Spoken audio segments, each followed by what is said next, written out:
நண்பர்கள் அனைவருக்கும் வணக்கம். நாம் இப்போது விறுவிறுப்பான சுவாரஸ்யமான ஒரு குடும்ப நாவலை பற்றி பார்ப்போம் வாங்க. பசுமலை கிராமம் பனிப்போர்வை போர்த்து நிம்மதியாக உறங்கிக் கொண்டிருந்தது. அப்போது கார்த்திகை மாதத்தின் கடைசி. எந்த நம்பிக்கையும் ஆசையும் அவளை தூண்டுகோல் போட்டு அந்த கிராமத்துக்கு இழுத்து வந்ததோ அந்த நம்பிக்கை வறண்டு விட்டது. பவானி பெருமூச்சு விட்டபடி படுக்கையில் புரண்டு படுத்தாள். விடிய இன்னும் 1 மணி நேரத்துக்கு மேல் இருந்தது. விடிந்துதான் அவள் என்ன புதுமையை அடையப் போகிறாள்? அண்மையில் படுத்திருந்த அவள் மகன் பாலு நிம்மதியாக தூங்கிக் கொண்டிருந்தான். அந்த பச்சில முகத்தில் வருங்காலத்தை பற்றிய சிந்தனைகளையோ கவலைகளையோ காண முடியாது. தெளிந்த நீரை போலவும் நிர்மலமான ஆகாயத்தை போலவும் அம்முகத்தில் ஒரு தெளிவு இருந்தது. பவானி நன்றாக விழித்து கொண்டாள். அறையின் ஜன்னல் வழியாக வெளியே தெரியும் ஆகாயத்தை கவனித்தாள். சமீபத்தில் சில நாட்களுக்கு முன்பு மழை பெய்து ஓய்ந்த வானவெளியில் திட்டு திட்டாக மேகங்கள் சிதறி கிடந்தன. அவை வானவெளியில் மெதுவாக தளர்ந்து செல்வதை கவனித்த பவானிக்கு மனிதனின் ஆசைகளும் எண்ணங்களும் முடிவு தெரியாத ஒரு நோக்கத்துடன் ஓடுவதைப் போல இருந்தன. மேகக்கூட்டங்கள் எங்கேதான் போகின்றன? கடுங்கோடைக்கு அப்புறம் ஒரு வறண்டு போன வயல்களுக்கும் நீர்நிலைகளுக்கும் மழையை பொழிந்துவிட்டு அவை மீண்டும் பிரயாணத்தை தொடங்குகின்றன. ஆனால் தன்னுடைய வறண்டு போன வாழ்க்கை வளம் பெற வழி இருக்கிறதா? பவானி அருகில் தூங்கிக் கொண்டிருந்த குழந்தையின் கபடமில்லாத முகத்தை கவனித்தாள். களங்கமற்ற அந்த முகம் ஒன்றுதான் அவளுக்கு வாழ்க்கையில் நம்பிக்கை ஊட்டுவதாக இருந்தது. அவனுடைய சிறு கரங்களை சேர்த்து தன் கைக்குள் பற்றி கொண்டாள். இன்று இவை சிறு கரங்கள்தான், ஆனால் நாளடைவில் வளர்ந்து வலிமை பெற்றுவிடும். பிறகு வாழ்க்கையில் ஆதரவற்று போன தனக்கு ஆதரவு தரும் அன்பு கரங்களாக அவை மாறும் என்றெல்லாம் பவானியின் எண்ணங்கள் ஊர்ந்தன. படுக்கையின் தலைமாட்டில் கோட் ஸ்டாண்டில் மாட்டியிருந்த கம்பளி சட்டை, ஷர்ட், வேஷ்டி, கைக்குட்டி முதலியவை அவளை பார்த்து சிரித்தன. கயிற்று கட்டிலின் மீது விரிக்கப்பட்டிருந்த மெத்தை வெறிச்சென்று கிடந்தது. சில மாதங்களுக்கு முன்பு நோயாளியாக அந்த கட்டிலின் மீது வாசுபடுத்திருந்தான். நோயாளி என்று சொல்லித்தான் பலரும் அவனை ஒரு நோயாளியாக கருதினார்கள். துல்லியமான வேஷ்டியும் அதன் மீது வெண்ணிற ஷர்ட்டும் அணிந்து மேலே கம்பளி சட்டையை மாட்டிக்கொண்டு விட்டால் அவன் ஜோராகத்தான் இருந்தான். ஆளை நாளடைவில் உருக்கி உருகுலைக்கும் காச நோயாளி. அவன் வலுவூட்டும் ஆகாரங்களும் டானிக்குகளும் அவனை அவ்வளவு ஜோராக வைத்திருந்தன. நெட்டியால் செய்த பொம்மை இது. என்றைக்காவது இது சாய்ந்துவிடும் என்று பவானி நினைக்கவே இல்லை. எப்படியாவது அவனை காப்பாற்றி விடலாம் என்றுதான் நினைத்தாள். நல்ல காற்றுக்காகவும் சுவாசத்துக்காகவுமே அவள் பசுமலைக்கு வந்தாள். கல்யாணமாகி சுருக்கில் அவள் ஒரு குழந்தைக்கு தாயும் ஆகிவிட்டாள். செக்கச்செவல் என்று அவள் அந்த தங்க மதலியை ஈன்றபோது இருவர் உள்ளங்களும் கரை காணாத ஆனந்த வெள்ளத்தில் திளைத்தன. வாழ்க்கை தித்திக்கும் தேனாகவும் செங்கரும்பாகவும் தான் இருக்க போகிறது என்றெல்லாம் நினைத்தார்கள். ஆனால் குழந்தைக்கு 4 வயது ஆவதற்கு முன்பு வாசுவின் உடல்நிலை பாதிக்கப்பட்டது. திடீரென்று அவன் வாய் ஓயாமல் இரும்ப ஆரம்பித்தான். டாக்டரிடம் காட்டி மருந்து சாப்பிடுங்கள் என்றாள் பவானி. ஆமாம், இருமலுக்கு போய் மருந்து சாப்பிடுகிறார்கள். ஏதாவது கஷாயம் வைத்துக் கொடு என்றான் வாசு அவளிடம். கஷாயத்திலும் கல்கந்திலும் தற்கால வியாதிகள் மசிந்து போகிறதில்லை என்பதை அவன் என்ன கண்டான்? பவானி, சாயங்காலத்தில் ஜுரம் அடிக்கிற மாதிரி இருக்கிறது, லேசாக தலைவலி கூட இருக்கிறது என்றான் ஒரு தினம் அவன். காரியாலயத்திலிருந்து வீட்டுக்கு வந்தவுடன் பவானி பதறி போனாள். சொன்னால் கேட்கிறீர்களா? பெரிசாக எதையாவது இழுத்து விட்டு கொண்டு என்று சொல்லிக்கொண்டே கணவனை அழைத்து கொண்டு டாக்டர் வீட்டுக்கு கிளம்பினாள். அங்கே டாக்டர் அவனை பரிசோதித்து விட்டு, என்ன சார், 1 மாசமாக இருமுகிறது என்கிறீர்கள், சாவகாசமாக வருகிறீர்களே, காசம் ஆரம்பித்திருக்கிறதே என்றார் ஈனஸ்வரத்தில். பவானி மனம் திக்கென்று அடித்து கொண்டது. இருந்தாலும் அவள் தைரியசாலி. நம்மால் முடிந்தவரை நல்ல வைத்தியமாக செய்து பார்க்கிறது என்றாள் டாக்டரிடம் தைரியமாகவே. செய்தான் ஆக வேண்டும் அம்மா, வியாதி பணத்தை சாப்பிட்டு ஏப்பம் விட்டுவிடுமே என்றார் டாக்டர். பணத்தை நாம் தானே சம்பாதிக்கிறோம், அதுவா நம்மை சம்பாதிக்கிறது? என்னால் முடிந்த வரையில் பார்த்து விடுகிறேன், பிறகு பகவான் இருக்கிறான் என்று நம்பிக்கையுடன் பவானி அவருக்கு பதிலளித்தாள். டாக்டருக்கு அவருடைய தைரியத்தை கண்டு அளவற்ற மகிழ்ச்சி ஏற்பட்டது. அவரால் முடிந்த வரையில் வைத்தியம் செய்தார். அருகில் இருக்கும் பசுமலையில் போய் ஓய்வு எடுத்துக் கொள்ள சொல்லி தான் அடிக்கடி வந்து கவனிப்பதாகவும் கூறினார். பசுமலை கிராமத்துக்கு வந்த பவானிக்கு படிப்படியாகவே ஏமாற்றமே ஏற்பட்டது. கணவனை காச நோயிலிருந்து காப்பாற்ற வேண்டும் என்று உறுதி பூண்டு அந்த கிராமத்துக்கு வந்தாள். ஆனால் கடவுளின் கருணைதான் அந்த விஷயத்தில் வற்றிவிட்டதே, அல்லது விதியின் விளையாட்டுதானோ? அதை யார்தான் தீர்மானித்து பதில் கூற முடியும்? அங்கு வந்த சில மாதங்களில் வாசு இறந்து விட்டான். அன்று உலகமே அவள் வரைக்கும் அஸ்தமித்து விட்டது போல் இருந்தது. இனிமேல் வாழ்க்கையில் அவளுக்கு என்ன இருக்கிறது? ஒன்றுமே இல்லை என்று தீர்மானித்தாள் பவானி. இல்லை என்பதற்கு பவானிக்கு பொருள் விளங்கிவிட்டது. ஒரே சூன்யமான நிலைக்குத்தான் அப்படி பெயர் வைத்திருப்பதாக அவள் நினைத்தாள். இவையெல்லாம் பழைய நினைவுகள். ஆனால் அவள் மனதில் பசுமையுடன் பதிந்திருப்பவை வியாதியை வென்று எப்படியாவது தானும் கணவனும் இன்ப வாழ்க்கை நடத்திவிட வேண்டும் என்று துடித்த உள்ளத்துக்கு ஆறுதல் தரும் நினைவுகள் என்று அவற்றை சொல்ல வேண்டும். பவானி பெருமூச்சுடன் படுக்கையில் உட்கார்ந்தாள். கீழ்வானத்தில் உதயத்தின் அறிகுறிகள் தோன்ற ஆரம்பித்தன. தொலைவிலேயே தெரியும் அந்த ஒளிதான் விடிவெள்ளியோ? சூரிய உதயத்திற்கு முன் தோன்றும் விடிவெள்ளி என்று இதைத்தான் சொல்கிறார்களோ? திரும்பி படுக்கையை பார்த்த பவானியின் கண்களுக்கு பாலுவும் ஒரு வினாடி விடிவெளியாகவே தோன்றினான். ஆம், இன்று சிறு பையனாக இருப்பவன் நாளை உதய சூரியனாக மாறி புண்பட்ட அவள் மனதுக்கு ஆறுதல் அளிப்பவனாக இருக்கலாம். பாலுவின் தூக்கம் கெடாமல் பவானி உள்ளம் கசி குனிந்து பாலுவின் கன்னங்களில் மாறி மாறி முத்தமிட்டாள். பொழுது பளபளவென்று விடிந்து கொண்டிருந்தது. பவானியின் அடுத்த வீட்டில் கொட்டில் நிறைய பசுக்கள் கட்டியிருந்தன. அன்று வெள்ளிக்கிழமை ஆதலால் அந்த வீட்டு அம்மாள் பசுக்களுக்கு மஞ்சள் பூசி குங்குமம் இட்டு கொண்டிருந்தாள். இங்கொன்றும் அங்கொன்றுமாக நரைத்திருந்த கூந்தலை அள்ளி முடிச்சிண்டு பசேல் என்று மஞ்சள் பூசியிருந்தாள். எழுந்தவுடன் மகாலட்சுமி போல விளங்கும் அடுத்த வீட்டு பார்வதியை பார்த்ததும் பவானியின் மனதுக்கு ஆறுதல் ஏற்பட்டது. 45 வயதுக்கு மேலாகியும் பார்வதியின் தோற்றத்தில் ஒருவித தனி கவர்ச்சி இருந்தது. அவளுடைய கணவர் கல்யாணராமன் அடிக்கடி அவளை பார்த்து கேட்பது வழக்கம். நீ இப்படி சின்ன பெண் மாதிரி மல்கோவா மாம்பழம் மாதிரி இருக்கிறாயே, அது என்ன ரகசியம்? ஏதாவது காயகல்பம் செய்து கொண்டாயா? சாப்பாடு கூட ஒருவேளை தானே சாப்பிடுகிறாய்? ஆமாம், காயகல்பம் காயாத கல்பமும் எனக்கு எதற்கு? நீங்களாவது சாப்பிடுவீர்கள். இவளுக்குத்தான் குழந்தை இல்லையே, இன்னொரு தரம் கல்யாணம் செய்து கொள்ளலாமே என்று உங்களுக்கு சபலம் இருக்கலாம் என்று பார்வதி சிரித்து கொண்டே கூறுவாள். இன்னொரு கல்யாணமா? உன்னை விட்டு விட்டா என்று அவர் அகமும் முகமும் மலர சொல்வதை பவானி தன் வீட்டு சமையலறையில் இருந்து எத்தனையோ முறை கேட்டிருக்கிறாள். அவர்களுடைய தாம்பத்திய வாழ்க்கையில் இருந்த நேசபாவத்தை நினைத்தவுடன் அவளுக்கு தற்கால விவாகரத்து சட்டங்களும் ஜீவனாம்ச வழக்குகளும் ஒரு கேலி கூத்தாகவே தோன்றின. அன்று காலையில் எழுந்தவுடன் பார்வதியை பார்த்ததும் பவானியின் மனதுக்கு ஆறுதல் ஏற்பட்டது. 2 வீடுகளுக்கும் இடையில் ஒரு காரை சுவர்தான் இருந்தது. 2 அடி உயரத்தில் இருந்த அந்த சுவர் இருப்பதும் ஒன்றுதான், இல்லாமல் இருப்பதும் ஒன்றுதான். சுவருக்கு அடுத்தாற்போல் பார்வதியின் வீட்டில் ஒரு பவளமல்லிகை மரம் இருந்தது. அதன் கிளைகள் பவானியின் வீட்டு பக்கமாக சாய்ந்திருந்தன. அதில் மலரும் மலர்கள் யாவும் பவானி பின் வீட்டில் உதிர்ந்திருக்கும். இந்த அதிசயத்தை பார்த்தாயா பவானி? தினமும் 2 வேளை தண்ணீர் ஊற்றி வளர்ப்பவளை மறந்துவிட்டு இந்த மரம் உன் வீட்டில் பூவாக கொட்டுகிறதே என்று சொல்லிக்கொண்டு பார்வதி பவானியை பார்த்து சிரித்தாள். அதுதான் உலக வழக்கம் என்று பவானி விரக்தியாக பதிலளித்துவிட்டு கீழே உதிர்ந்திருந்த மலர்களை பொறுக்கி பாத்திரத்தில் நிரப்பி பார்வதியிடம் கொடுத்தாள். இதற்குள் கொட்டிலில் கட்டியிருந்த பசுமாட்டை கறந்துவிட்டு பால் செம்பை எடுத்துக்கொண்டு வெளியே வந்தார் பார்வதியின் கணவர் கல்யாணராமன். சுவருக்கு அந்தாண்டை நிற்கும் பவானியை பார்த்ததும் அவர் உள்ளே போய் ஒரு டம்ளர் கொண்டு வா அம்மா, குழந்தைக்கு பால் தருகிறேன் என்றார். பவானியின் மகன் பாலுவிடம் அவருக்கு அலாதி அன்பு. சின்னஞ்சிறு வயதில் தன்னந்தனியாக வாழ துணிந்து விட்ட பவானியிடம் அவருக்கு மதிப்பும் வாஞ்சியும் ஏற்பட்டிருந்தன. பவானி சிறிது நேரம் தயங்கி நின்றாள். பிறகு தயக்கத்துடன் உள்ளே சென்று பாலுக்காக டம்ளர் எடுத்து வந்தாள். நேற்று மத்தியானம் வீட்டில் பால் இல்லை என்று குழந்தைக்கு நீ ஒன்றுமே தரவில்லையாமே என்று கேட்டுக்கொண்டே அவர் செம்பிலிருந்த பாலை டம்ளரில் ஊற்றினார். பிறகு அவளை பார்த்து, உனக்கு தேவைப்படுகிற பாலை நான் கொடுத்து விடுகிறேன் அம்மா, நீ விலை ஒன்றும் கொடுக்க வேண்டாம் என்றார். பவானிக்கு அவரை எதிர்த்து ஏதாவது சொல்ல தயக்கமாக இருந்தது. பால் நான் தான் கொடுப்பேன், நீ வாங்கி கொள்ளத்தான் வேண்டும் என்ற தோரணையில் அல்லவா பேசுகிறார். அவரிடம் போய் எப்படி வேண்டாம் என்று சொல்வது என்று நினைத்தாள் பவானி. இருந்தாலும் அவளுக்கு சுயகௌரவம் அதிகம். பிறருடைய தயவிலேயே அவளுக்கு வாழ விருப்பம் இருந்தால் அன்றே அவள் கணவன் இறந்து போன தினமே வருந்தி வருந்தி அழைத்த அவள் தமையனுடன் சென்னைக்கு போயிருக்கலாம். ஆகவே பவானி வினயமாக கல்யாணராமனை பார்த்தாள். பிறகு தயக்கத்துடன், மாமா, காசில்லாமல் வெறுமனே இதை வாங்கி கொள்ள என் மனம் ஒப்பவில்லை. ஊரிலேயே மற்றவர்களும் ஏதாவது வம்பு பேசுவார்கள் என்றாள். கல்யாணராமன் பவானியை விழித்து பார்த்தார். பூ, பிரமாதம். ஊரிலேயே 4 பேர் 4 விதமாக பேசுவார்கள் என்றுதானே உனக்கு பயம் அம்மா? உனக்கு என்னை பற்றியோ என் மனசை பற்றியோ சந்தேகம் ஒன்றும் இல்லையே? அப்படி இல்லை என்றால் பேசாமல் பாலை வாங்கிக்கொள். கல்யாணராமன் வெள்ளை மனம் படைத்தவர்.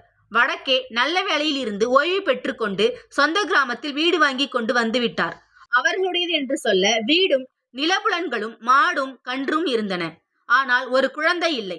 பால்யத்தில் திருச்செந்தூர் முருகனையும் பழனி ஆண்டவனையும் வருஷத்தில் 2 முறை தரிசனம் செய்து தங்கள் குறையை முறையிட்டனர் அத்தம்பதி. ஆனால் மகப்பேறு மட்டும் அவர்களுக்கு கிடைக்கவில்லை. கல்யாணராமன் தெளிந்த உள்ளத்தை படைத்தவர். ஆகவே அவர் இந்த குறையை மறந்துவிட்டார். பார்வதிக்கு இது ஒரு ஆறாத குறை. அவள் இருந்த விரதங்களும் தவங்களும் மேலும் அவளுக்கு புது ஒளியை தந்தன. அவர்களை பொறுத்தவரையில் அவர்கள் வீட்டில் வேலை செய்யும் பாக்கியத்தின் பிள்ளையும் அண்டை வீட்டில் இருக்கும் பவானியின் மகன் பாலுவும் ஒன்றுதான். பாக்கியத்துக்கும் அன்றாடம் பார்வதி மோரும் பாலும் கொடுத்தாள். பவானிக்கு கொடுத்தால் அவள் என்ன நினைத்துக் கொள்வாளோ என்கிற தயக்கத்தினால்தான் பார்வதி இதுவரையில் அதை பற்றி ஒன்றுமே கேட்கவில்லை. கல்யாணராமன் கபடமில்லாமல் கேட்டு கொடுத்து விட்டார். பவானி அத்தம்பதியின் உயர்ந்த மனப்பான்மையை வியந்து கொண்டே பால் டம்ளரை எடுத்துக்கொண்டு உள்ளே சென்றாள். குழந்தை எழுந்திருப்பதற்குள் அடுப்பை பற்ற வைத்து பால் காய்ச்சுவதில் முனைந்தாள். அடுப்பங்கரையின் சுவரில் ஒரு காலண்டர் தொங்கிக் கொண்டிருந்தது. அன்று தேதி 15.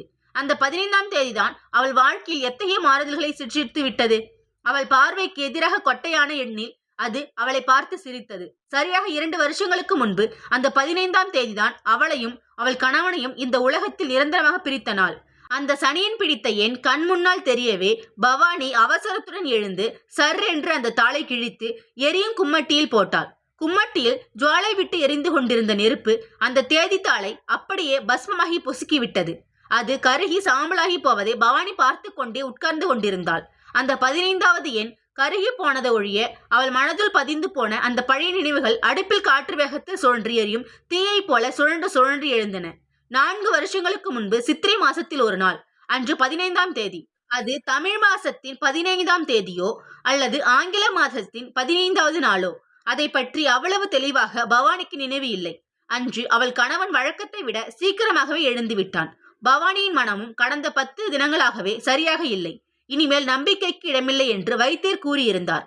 இருதயம் பலவீனமாக இருக்கிறது, இருமினால் சளியுடன் ரத்தமும் கலந்து வருகிறது, இனிமேல் நான் என்ன செய்ய முடியும் என்று வைத்தியர் கூறியதை கேட்ட பவானி நெஞ்சம் துயரத்தால் வெந்தது. அவளுடைய மனம் துண்டுகளாக பிளந்து சிதறுவது போல் இருந்தது. டாக்டர் என்றால் வேதனை துடிக்கும் குரலில். டாக்டர் சிறிது நேரம் கையில் இருந்த ஸ்டெட்டஸ்கோப்பை சுழற்றி கொண்டே நின்றிருந்தார். 25 வயது கூட நிரம்பாத பூங்கோடியாகிய அவள் இனிமேல் கணவனை இழந்து தனித்துத்தான் நிற்க வேண்டுமா? பிறைமதி போன்ற அவளுடைய நெற்றியில் வட்ட வடிவமாக துலங்கும் அந்த குங்குமம் அழிந்துதான் போக வேண்டுமா? டாக்டர் சிந்தனையில் ஆழ்ந்திருந்தார். பவானி நீர்மல்கும் கண்களுடன் அவரை ஏறிட்டு பார்த்தாள். டாக்டர், எப்படியாவது என் கணவரை காப்பாற்றி எனக்கு மாங்கல்ய பிச்சை தாருங்கள் என்று தன் மலர் போன்ற கரங்களை ஏந்தி அவரிடம் பிச்சை கேட்டாள் அந்த பேதை. டாக்டரும் பிறப்பு இறப்பு என்கிற இயற்கை நீதிகளுக்கு உட்பட்ட ஒரு மனித பிறவிதான் என்பது பவானிக்கு மறந்து போய்விட்டது. பாவம், வாழ்க்கையின் இன்பக் கோட்டில் நிற்க வேண்டியவள் துன்பத்தின் எல்லையை காணும் போது தடுமாறுவது இயற்கைதானே. விழிகளின் கோணத்தில் துளித்த நீரை கைக்குட்டையால் துடைத்து கொண்டே அவர், நான் என்ன அம்மா செய்ய முடியும்? உயிருக்கு உடையவனாகிய அந்த கடவுள் கருணை வைத்தால் உன் கணவன் பிழைத்து எழலாம். என்னால் ஆனவரைக்கும் முயன்று பார்த்தாகிவிட்டது என்றார். டாக்டர் தம் மனசை தேற்றிக் கொண்டு வெளியே போய்விட்டார். அப்புறம் அவர் முன்னை போல் சிரந்தையுடன் பவானியின் கணவனை பார்க்க அடிக்கடி வருவதில்லை. பவானி எந்த நாளை ஒவ்வொரு நிமிஷமும் எதிர்பார்த்து கலங்கி இருந்தாலோ அந்த 15ஆம் தேதி வந்தது. அந்த நாள் வழக்கம் போலத்தான் விடிந்தது. கிழக்கே உதயசூரியன் பளீர் என்று உதயமானான். மலர்கள் மலர்ந்தன, பறவைகள் உதயகீதம் இசைத்தன, தென்றல் வீசியது. பவானி சோர்ந்த உள்ளத்துடன் எழுந்தாள். பல்விளக்கி முகம் கழுவி கண்ணாடி முன் நின்று நெற்றியில் குங்குமம் இட்டுக் கொள்ள ஆரம்பித்தாள். பவானி என்று கூப்பிட்டு இருமி கொண்டே எழுந்து உட்கார்ந்தான் அவள் கணவன். குங்குமம் சிமிழை ஒரு கையில் பிடித்து கொண்டு நின்றிருந்த பவானி அவனை திரும்பி பார்த்தாள். செக்கச் செவேல் என்று ராஜாவை போல் இருந்த அந்த உருவம்தான் எப்படி வற்றி உலர்ந்து போய்விட்டது. சுருள் சுருளாக அலைப்பாயும் அந்த கிராப்பு எப்படி களைந்து சிதறி போய் இருக்கிறது. பார்வையிலேயே தன் உள்ளத்தின் அன்பை வெளியிடும் அந்த கண்களின் காந்த சக்தி எங்கே மறைந்து போய்விட்டது. ஆஜாபானுவாக இருந்த அந்த நெடிய உருவம் எப்படி பூனை போல் ஒடுங்கி கிடக்கிறது. இளமையும் இன்ப வாழ்க்கையும் படைத்த இறைவன் ஏன் இந்த நோய் என்னும் துன்பத்தையும் கூடவே படைக்க வேண்டும்? இத்தனை கோடி இன்பங்களை படைத்த இறைவன் ஏன் இப்படி பயங்கரமான வியாதிகளை படைத்து அதற்கு பலியாகிறவர்களை விதி என்று சொல்லி தேற்ற வேண்டும்? மதுவை படைத்தவன் நஞ்சை படைத்திருக்கிறான், மலரை படைத்தவன் முட்களை படைத்திருக்கிறான், மானை படைத்தவன் புலியை படைத்திருக்கிறான். அதுதான் சிருஷ்டியின் தத்துவம், யாரும் கண்டறிய முடியாத ரகசியம். முகத்தில் வேதனை விளையாட எதிரில் தங்க சிலை மாதிரி நிற்கும் பவானியை அவன் ஆசை தீர பார்த்த பிறகு அமைதியான குரலில், பவானி, இங்கே வாயேன், இப்படி வந்து என் பக்கத்தில் உட்கார் என்று ஆசை பொங்க அழைத்தான். பவானி பதில் ஒன்றும் கூறாமல் அவன் அருகில் சென்று உட்கார்ந்தாள்.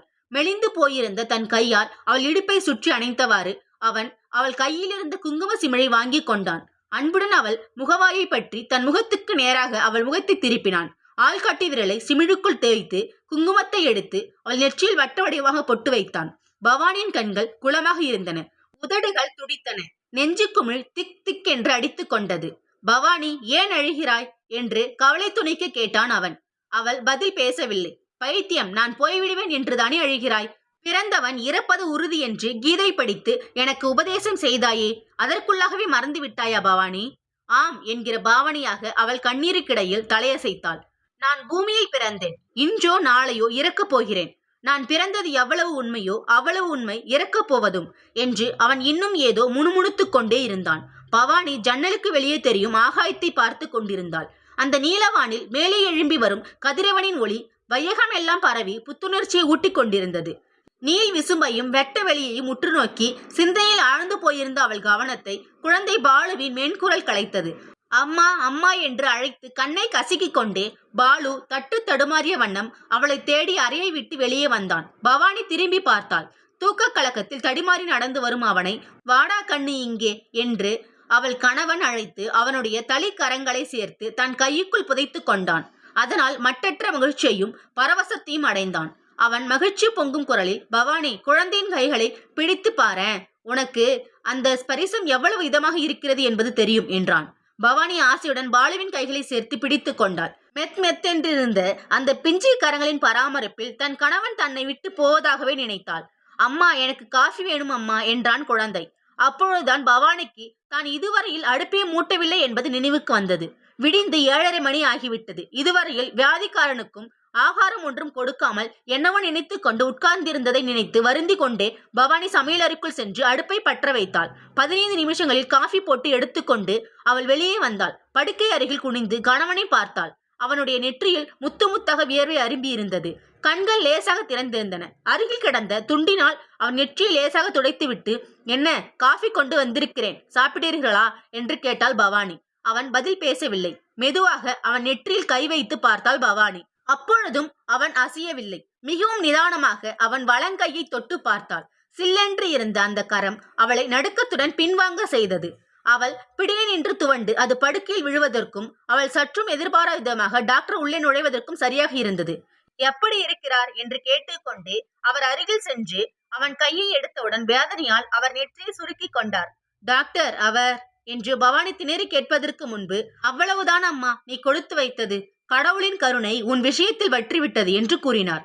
அதன் பிறகு கல்யாணமும் பார்வதியும் அவளுக்கு எவ்வளவோ உதவி செய்தார்கள். ஊரிலிருந்து பவானியின் தமையனும் அவன் மனைவியும் வந்தார்கள். அருகில் இருந்து எல்லா காரியங்களையும் செய்து முடித்தார்கள். பவானியின் கணவன் இறந்து 15 தினங்கள் வரையில் யாருமே எதுவுமே பேசவில்லை. ஒரு வழியாக எல்லாம் முடிந்த பிறகுதான் பவானிக்கு தன் தனிமையை பற்றி நினைவுக்கு வந்தது. கொள்ளை தாழ்வாரத்தில் உட்கார்ந்து குழந்தைக்கு சாதம் ஊட்டிக் கொண்டிருந்த அவள் அருகில் அவள் தமையன் நாகராஜன் வந்து உட்கார்ந்து கொண்டான். மெதுவான குரலில் அவனாகவே பேசவும் ஆரம்பித்தான். பவானி, இனிமேல் நீ என்ன பண்ண போகிறாய் என்று கேட்டான். பவானி விழிகள் கண்ணீருடன் அண்ணனை ஏறிட்டு பார்த்தாள். என்ன பண்ண வேண்டும் அண்ணா, நீதான் சொல்லேன். நான் என்னத்த சொல்வது, நீயாகவே ஏதாவது சொல்லுவாய் என்று 15 நாளாக பொறுத்து பார்த்தேன். நீ ஒன்றுமே பேசவில்லை. எனக்கு கேட்க வேண்டிய கடமை ஒன்று இருக்கிறதல்லவா? ஆரம்பத்தில் அன்புடனும் அனுதாபத்துடனும் பேச ஆரம்பித்த அவன் படிப்படியாக கோபத்துடன் பேச ஆரம்பித்தான். உனக்கு இந்த நெஞ்செழுத்தமும் ஆகாது. கூட பிறந்தவனை அண்டித்தான் இனிமேல் இருந்தாக வேண்டும் என்கிற பாவம் துணைப்பதாக இருந்தது அவன் பேச்சில். அவன் வெடுவெடுவென்று பேசியதும் பவானியின் முகம் வாட்டமடைந்தது. மனதுக்குள் எதையோ வைத்துக்கொண்டு வெளியில் ஒன்றுக்கொன்று சம்பந்தம் இல்லாமல் அவன் பேசுவது தெரிந்து போயிற்று. உன் புருஷன் உனக்கு என்ன ஆதாரத்தை வைத்துவிட்டு போயிருக்கிறான்? ஏதோ வேலையில் இருக்கிறான். பிக்கல் பிடுங்கள் ஒன்றும் இல்லை என்றுதானே அப்பா உயர்வு என்று உன்னை கொடுத்தார். இப்போது நீ நிராதாராக ஒரு குழந்தையுடன் நிற்கிறாயே என்று அவன் ஏச வேண்டியவன் அப்படி ஏசாமல் இனிமேல் என்ன பண்ண போகிறாய் என்று நாசுக்காக கேட்கிறான். குழந்தைக்கு சாதம் ஊட்டி முடித்தவுடன் கையை அலம்பிக் கொண்டு பவானி உள்ளே சென்றாள். பீரோவை திறந்து அவளுக்காக அவள் கணவன் வைத்துவிட்டு போன ஆதாரத்தை எடுத்து வந்து அவன் கையில் கொடுத்தாள். அது ஓர் இன்சூரன்ஸ் பாலிசி. 3000 ரூபாய்க்கு இன்சூரன்ஸ் செய்யப்பட்டிருந்தது. வேற எந்த விதமான ஆதாரத்தையும் நம்பி அவள் இருக்க முடியாது. 25 வயது நிரம்பிய பவானியின் வாழ்க்கைக்கு அந்த 3000 ரூபாய் ஒரு ஆதரவா என்ன? அவளும் அவள் குழந்தையும் அதை வைத்துக் கொண்டு சாப்பிட்டாக வேண்டும். பாலு பெரியவனாகிவிட்டால் அந்த 3000 ரூபாயிலிருந்து அவனை படிக்க வைத்தாக வேண்டும். வாழ்க்கையில் அன்றாட தேவைகளே அநேகம். ஒரு மாசத்தில் 3000 ரூபாய் சம்பாதிப்பவர்களும் உண்டு.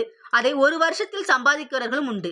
ஏதோ ஒரு சமயம் என்றால் இருக்கட்டும் என்று எண்ணிய பவானியின் கணவன் 3000 ரூபாய்க்கு பாலிசி எடுத்துக்கொண்டான். மனைவிக்கும் குழந்தைக்கும் அதுதான் ஆதாரமாக அமைய போகிறது என்று அவன் கனவிலும் நினைத்தவன் அல்ல. கணவன் 3000 சேமித்து வைத்திருப்பதே பவானிக்கு தெரியாது. மாத சம்பளம் 120 ரூபாய் வந்தது. அதில் 100 ரூபாய் குடும்ப செலவுக்கு கணவன் அவளிடம் கொடுத்து விடுவான். மீதி 20 ரூபாவை அவன் என்ன செய்கிறான் என்பதை அவளும் கேட்கவில்லை, அவனும் சொல்லவில்லை.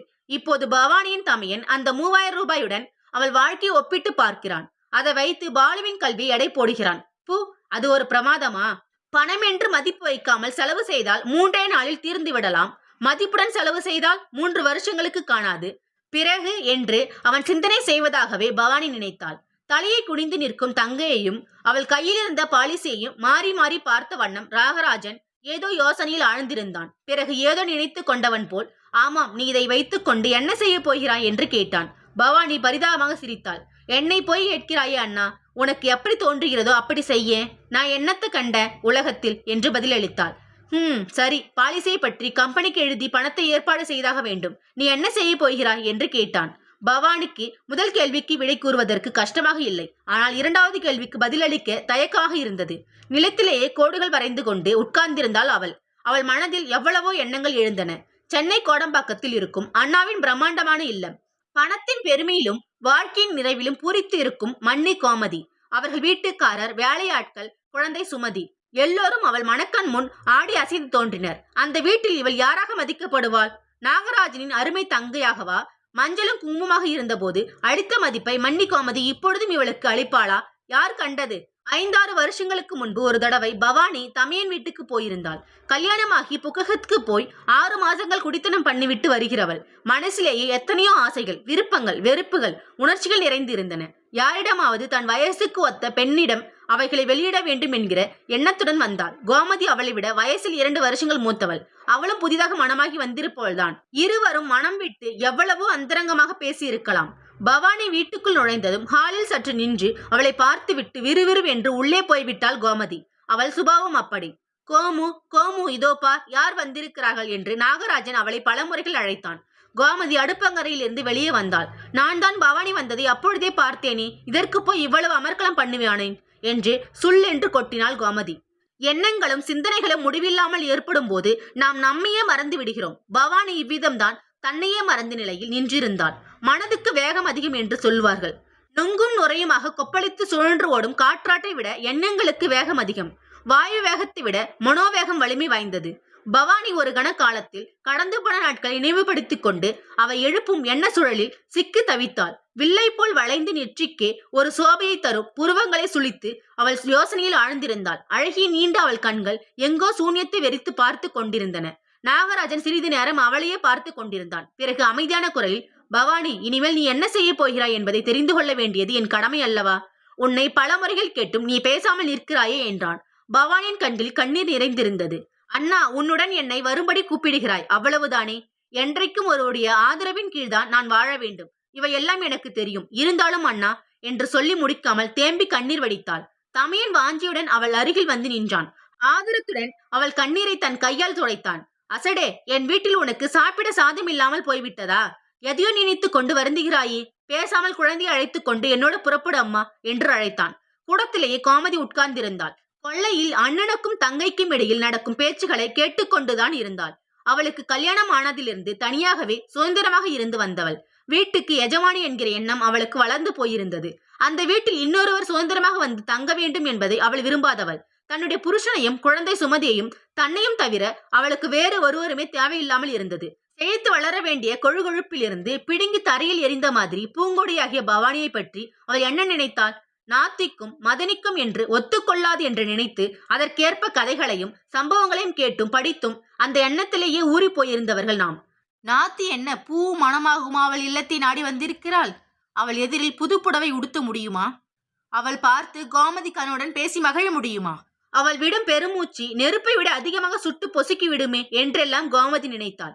இவருக்கு என்ன, வா என்று சுலபமாக கூப்பிட்டு விடுகிறார். வீட்டிலே அனுபவிக்க போகிறவள் நான் தானே.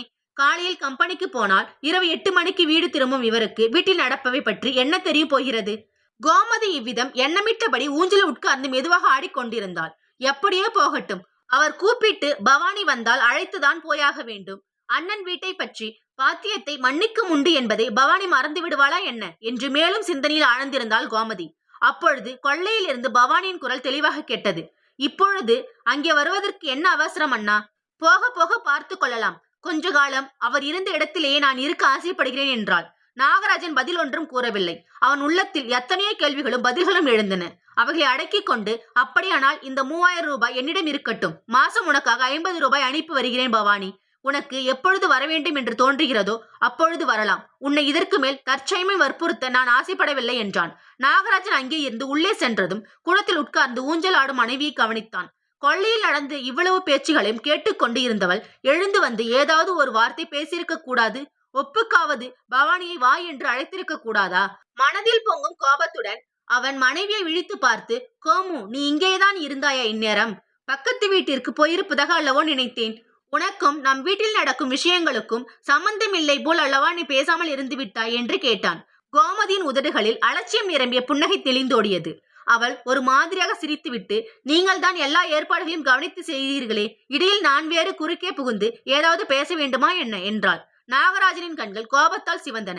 அவன் படபடப்புடன், அழகுதான் போ, என்னதான் நான் பவானியை வருத்தி வருந்தி அழைத்தாலும் நீ கூப்பிடுகிற மாதிரி இருக்குமா கோமு என்றான். கோமதி அதற்கு பதில் கூறுவதற்கு முன்பு பவானி பாலுவை அணைத்து பிடித்துக் கொண்டு கூடத்துக்கு வந்தாள். இதெல்லாம் என்ன அண்ணா, நீ கூப்பிட்டால் மண்ணி கூப்பிட்ட மாதிரி இல்லையா?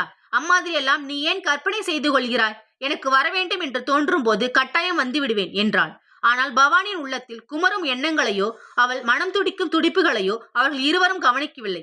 அண்ணனுக்கும் அண்ணிக்கும் தெரியாமல் அவள் வாசல் அறைக்குள் புகுந்து வெகு நேரம் வரையில் கண்ணீர் விட்டு கலங்கியதை குழந்தை பாலு ஒருவன் தான் அறிவான். கண்கள் நீர் வழிய உட்கார்ந்திருக்கும் அன்னையிடம் சென்று ஆசையுடன் அவள் கழுத்தை கட்டி கொண்டான் அவன். அம்மா அம்மா, நீ ஏன் அழுகிறாய்? அப்பா இல்லையே என்றா? நான் இருக்கிறேன் அம்மா என்றான் குழந்தை. பவானி அழுகையினோடே சிரித்தாள். அவளுக்குத்தான் பாலு இருக்கிறானே, பின் அவள் ஏன் அழ வேண்டும்? நாகராஜன் ஊருக்கு கிளம்பும் முன் ஒரு 100 ரூபாய் நோட்டை எடுத்து தங்கையிடம் கொடுத்தான். எதற்கு அண்ணா இது? என்னிடம் கொஞ்சம் பணம் இருக்கிறதே, தேவையானால் எழுதி வாங்கிக் கொள்கிறேன் என்றாள் பவானி. இருக்கட்டும் பவானி, இன்னும் 10 நாட்களில் பாலுவுக்கு பள்ளிக்கூடம் திறந்து விடுகிறார்கள். புஸ்தகம் வாங்கி சம்பளம் கட்ட வேண்டாமா? வைத்துக்கொள். பவானி சிரித்தாள். மருமகன் பெரிய படிப்பு படிக்கிற மாதிரி தான் உன் எண்ணம். 1வது படிக்கிறவனுக்கு புஸ்தகம் வாங்க 100 ரூபாய் வேண்டுமா என்ன? பவானி இப்படி ஒவ்வொரு விஷயத்துக்கு தர்க்கம் செய்து பேசுவது கோமதிக்கு பிடிக்கவில்லை.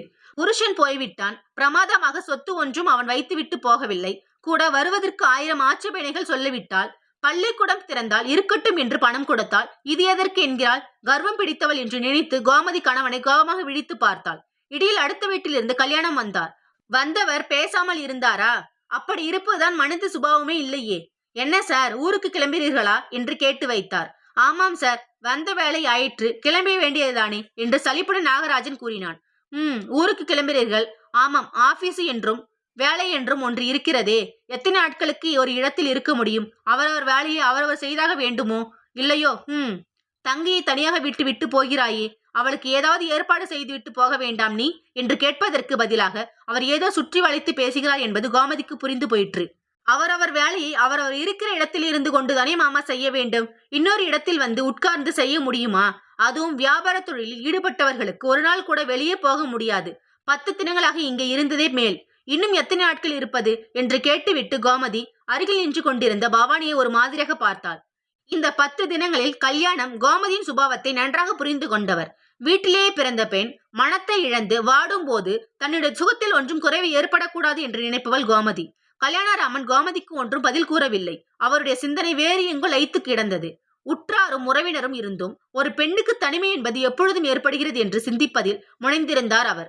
உடன் பிறந்த அண்ணனும் பெற்று வளர்த்த பெற்றோரும் இருந்தால் கூட கட்டிய கணவன் இல்லாமல் போகும்போது அவள் தனிமையில் சிக்கி வாடுகிறாள். ஒரு பெரிய நந்தவனம், அதில் மல்லிகை, இருவாச்சி, ரோஜா, கனகாம்பரம், மறுக்கொழுந்து முதலிய மலர் செடிகள் நிறைந்திருக்கின்றன. தோட்டக்காரன் ஒரு முல்லை கொடியை நட்டு பயிர் செய்கிறான். கொடியும் செழித்து வளர ஆரம்பிக்கிறது. கம்பும் கிளையுமாக புதருடன் மண்டி வருகிறது. அப்பொழுதெல்லாம் தோட்டக்காரன் கவலைப்படுவதில்லை.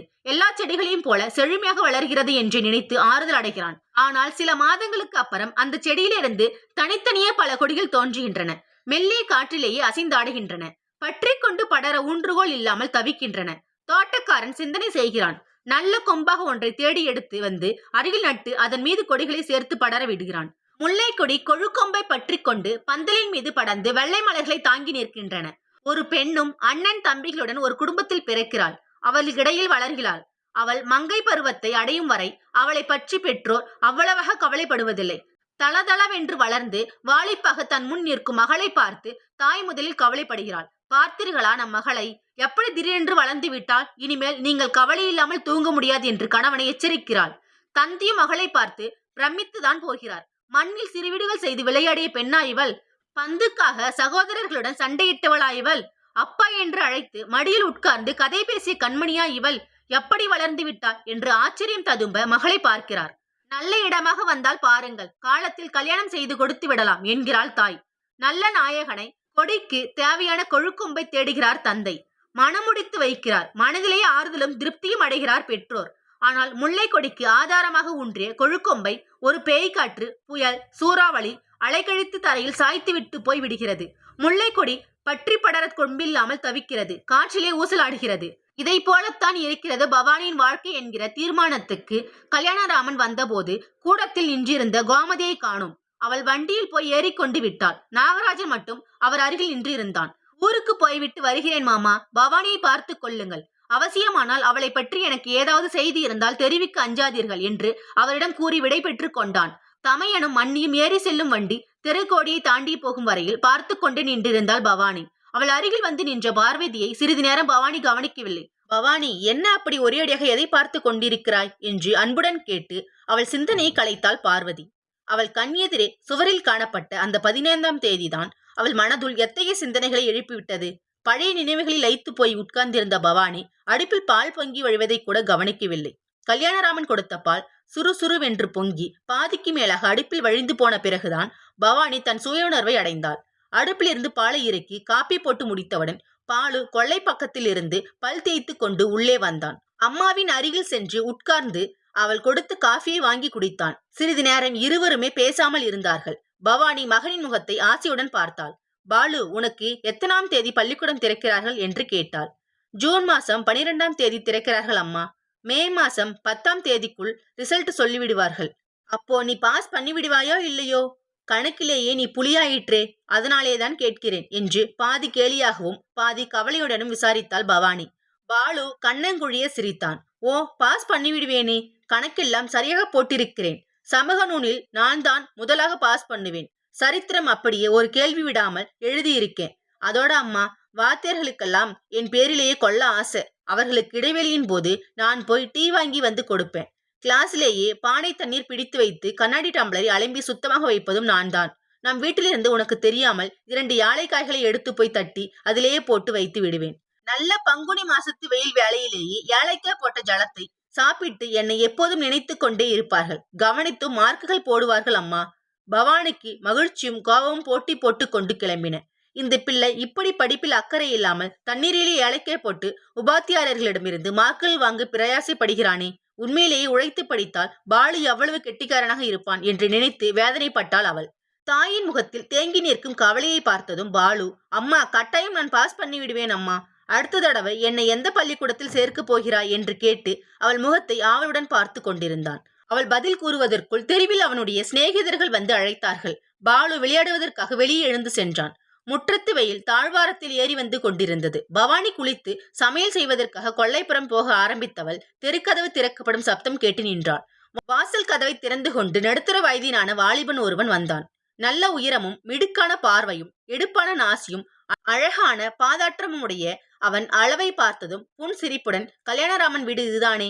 டில்லியில் அக்கவுண்ட்ஸ் ஆபீஸில் இருந்து ரிட்டையர் ஆனவர். அவரை பார்க்க வேண்டும் என்று கேட்டான். பவானி சிறிது நேரம் தயங்கி நின்றாள். பிறகு நிதானமாக, இதுவும் அவர் வீடுதான், ஆனால் அவர் இங்கு இல்லை, பக்கத்து வீட்டில் இருக்கிறார். இங்கே நாங்கள் குடியிருப்பவர்கள் என்று கூறினாள். ஓ, ஐசி, அதுவும் மாமாவின் வீடுதானா? பக்கத்து வீட்டையும் வாங்கிவிட்டார் போல் இருக்கிறது. நான் இந்த பக்கம் வந்து 6-7 வருஷங்கள் ஆயிற்று. என் தாயார் அவருடைய கூட பிறந்த தங்கை. அவள் போன அப்புறம் மாமாவை நான் பார்க்கவே இல்லை என்று வந்திருந்த இளைஞன் பேசிக்கொண்டே நின்றான். பவானிக்கு என்னவோ போல் இருந்தது. அவளுக்கு இப்படியெல்லாம் பிறரிடம் பேசி பழக்கமில்லை. நெஞ்சில் உறுதியும் தைரியமும் வாய்ந்தவளாக இருந்தாலும் நடைமுறையில் அவள் வெகு சங்கோஜி. கட்டிய கணவனிடமே அவள் மனம் விட்டு பழக பல மாதங்கள் ஆயிற்று. ஆகவே தயக்கத்துடன் அவனை பார்த்து, இப்படி பெஞ்சில் உட்காருங்கள், நான் போய் உங்கள் மாமாவையும் மாமையும் அழைத்து வருகிறேன் என்று சொல்லிவிட்டு கிளம்பினாள். வந்திருந்த இளைஞன் வெகு சுவாதீனமாக பெஞ்சில் வந்து உட்கார்ந்து கொண்டான். பிறகு, நோ, அனாவசியமாக உங்களுக்கு ஏன் சிரமம், நான் போகிறேன் என்று சொல்லிக் கொண்டு எழுந்தான். அதற்குள் பவானி கொல்லைப்புறம் சென்று பார்வதி அம்மாளையும் கல்யாணராமனையும் அழைத்து வந்தாள். பார்வதி அம்மாள் ஒரு நிமிஷம் தயங்கிப்படி அவனை பார்த்தாள். சட்டென்று புரிந்து கொண்டவள் போல், யார், மூர்த்தியா? எப்போடா வந்த என்று கேட்டாள். கல்யாணராமன் மட்டும் ஒன்றுமே பேசவில்லை. பிறகு வீட்டிற்கு வந்தவுடன் பேசாமல் இருந்தால் நன்றாக இருக்காது என்கிற காரணத்தினாலோ என்னவோ 3 வருஷமாக உன்னிடமிருந்து கடிதமே வரவில்லையே, எங்கே, என்ன பண்ணி கொண்டிருக்கிறாய் என்று கேட்டார். மூர்த்தி சுருள் சுருளாக வாரிவிடப்பட்ட தன் கிராப் தலையை தடவி கொண்டான். உண்மையை சொல்வதா அல்லது அத்துடன் கற்பனையையும் கலந்து சரடு திரிப்பதா என்பதையும் புரியாமல் சிறிது நேரம் யோசித்தான். அப்புறம் ஏதோ தீர்மானத்துக்கு வந்தவன் போல், பம்பாயில் கபாதேவியில் ஒரு பெரிய துணிக்கடையில் மேனேஜராக இருந்தேன். அவர்கள்தான் என்னை இந்த பக்கம் அனுப்பி புதிதாக கடை திறந்தால் வியாபாரம் நடக்குமா என்று பார்த்து வர அனுப்பியிருக்கிறார்கள் என்றான். ஓஹோ, அப்படியா? சந்தோஷம் அப்பா. உன் அம்மா இருக்கிற வரைக்கும் தான் நீ எதிலையும் நிலைக்காமல் சுற்றி கொண்டிருந்தாய். வகையாக கண்ணியமாக என் பிள்ளை இருக்கப் போகிறானா என்று அவள் என்னிடம் சொல்லி அரற்றிக் கொண்டே இருந்தாள். இனிமேலாவது ஒழுங்காக இருந்தாயானால் சரி என்று கூறிவிட்டு கல்யாணராமன் வீட்டுக்கு போக எழுந்தார். மூர்த்தியின் முகம் வாட்டமடைந்தது. யாரோ முன்பின் தெரியாத ஒரு பெண் எதிரில் மாமா சட்டென்று தன் பூர்வகாலத்தை பற்றி பேசி கௌரவத்தை குலைத்தது மூர்த்திக்கு அவ்வளவாக பிடிக்கவில்லை. பவானியை அவன் ஒரு மாதிரியாக பார்த்து கொண்டே பார்வதியிடம், என்ன மாமி, பேச்சு துணைக்கு இருக்கட்டும் என்று குடி வைத்திருக்கிறீர்களா போல் இருக்கிறதே, வேண்டியதுதானே என்று கேட்டான். ஆமாண்டா அப்பா, வயசானவளாக இருந்தாலும் என்னை போல ஒண்டிக்கட்டையாக எனக்கு இருக்க பிடிக்காதுடா. நீதான் உன்னை பச்சை குழந்தை என்று நினைத்து கொண்டிருக்கிறாய். உனக்கு இந்த மாசியோட 31 வயசு ஆகிவிட்டதே. காலாகாலத்தில் கல்யாணம் பண்ணி கொண்டிருந்தால் 3 குழந்தைகளுக்கு தகப்பன் ஆகியிருப்பாய். பிரம்மச்சாரி கட்டியாய் ஊர் ஊராய் சுற்றி கொண்டு நீயும் உன் போக்கும்.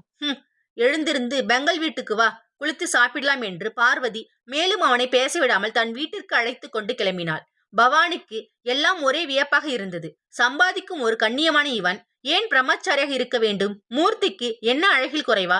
படிப்பில் குறைந்தனாகவும் தோன்றவில்லை. பவானியின் மனதில் சட்டென்று ஒரு எண்ணம் மதித்தது.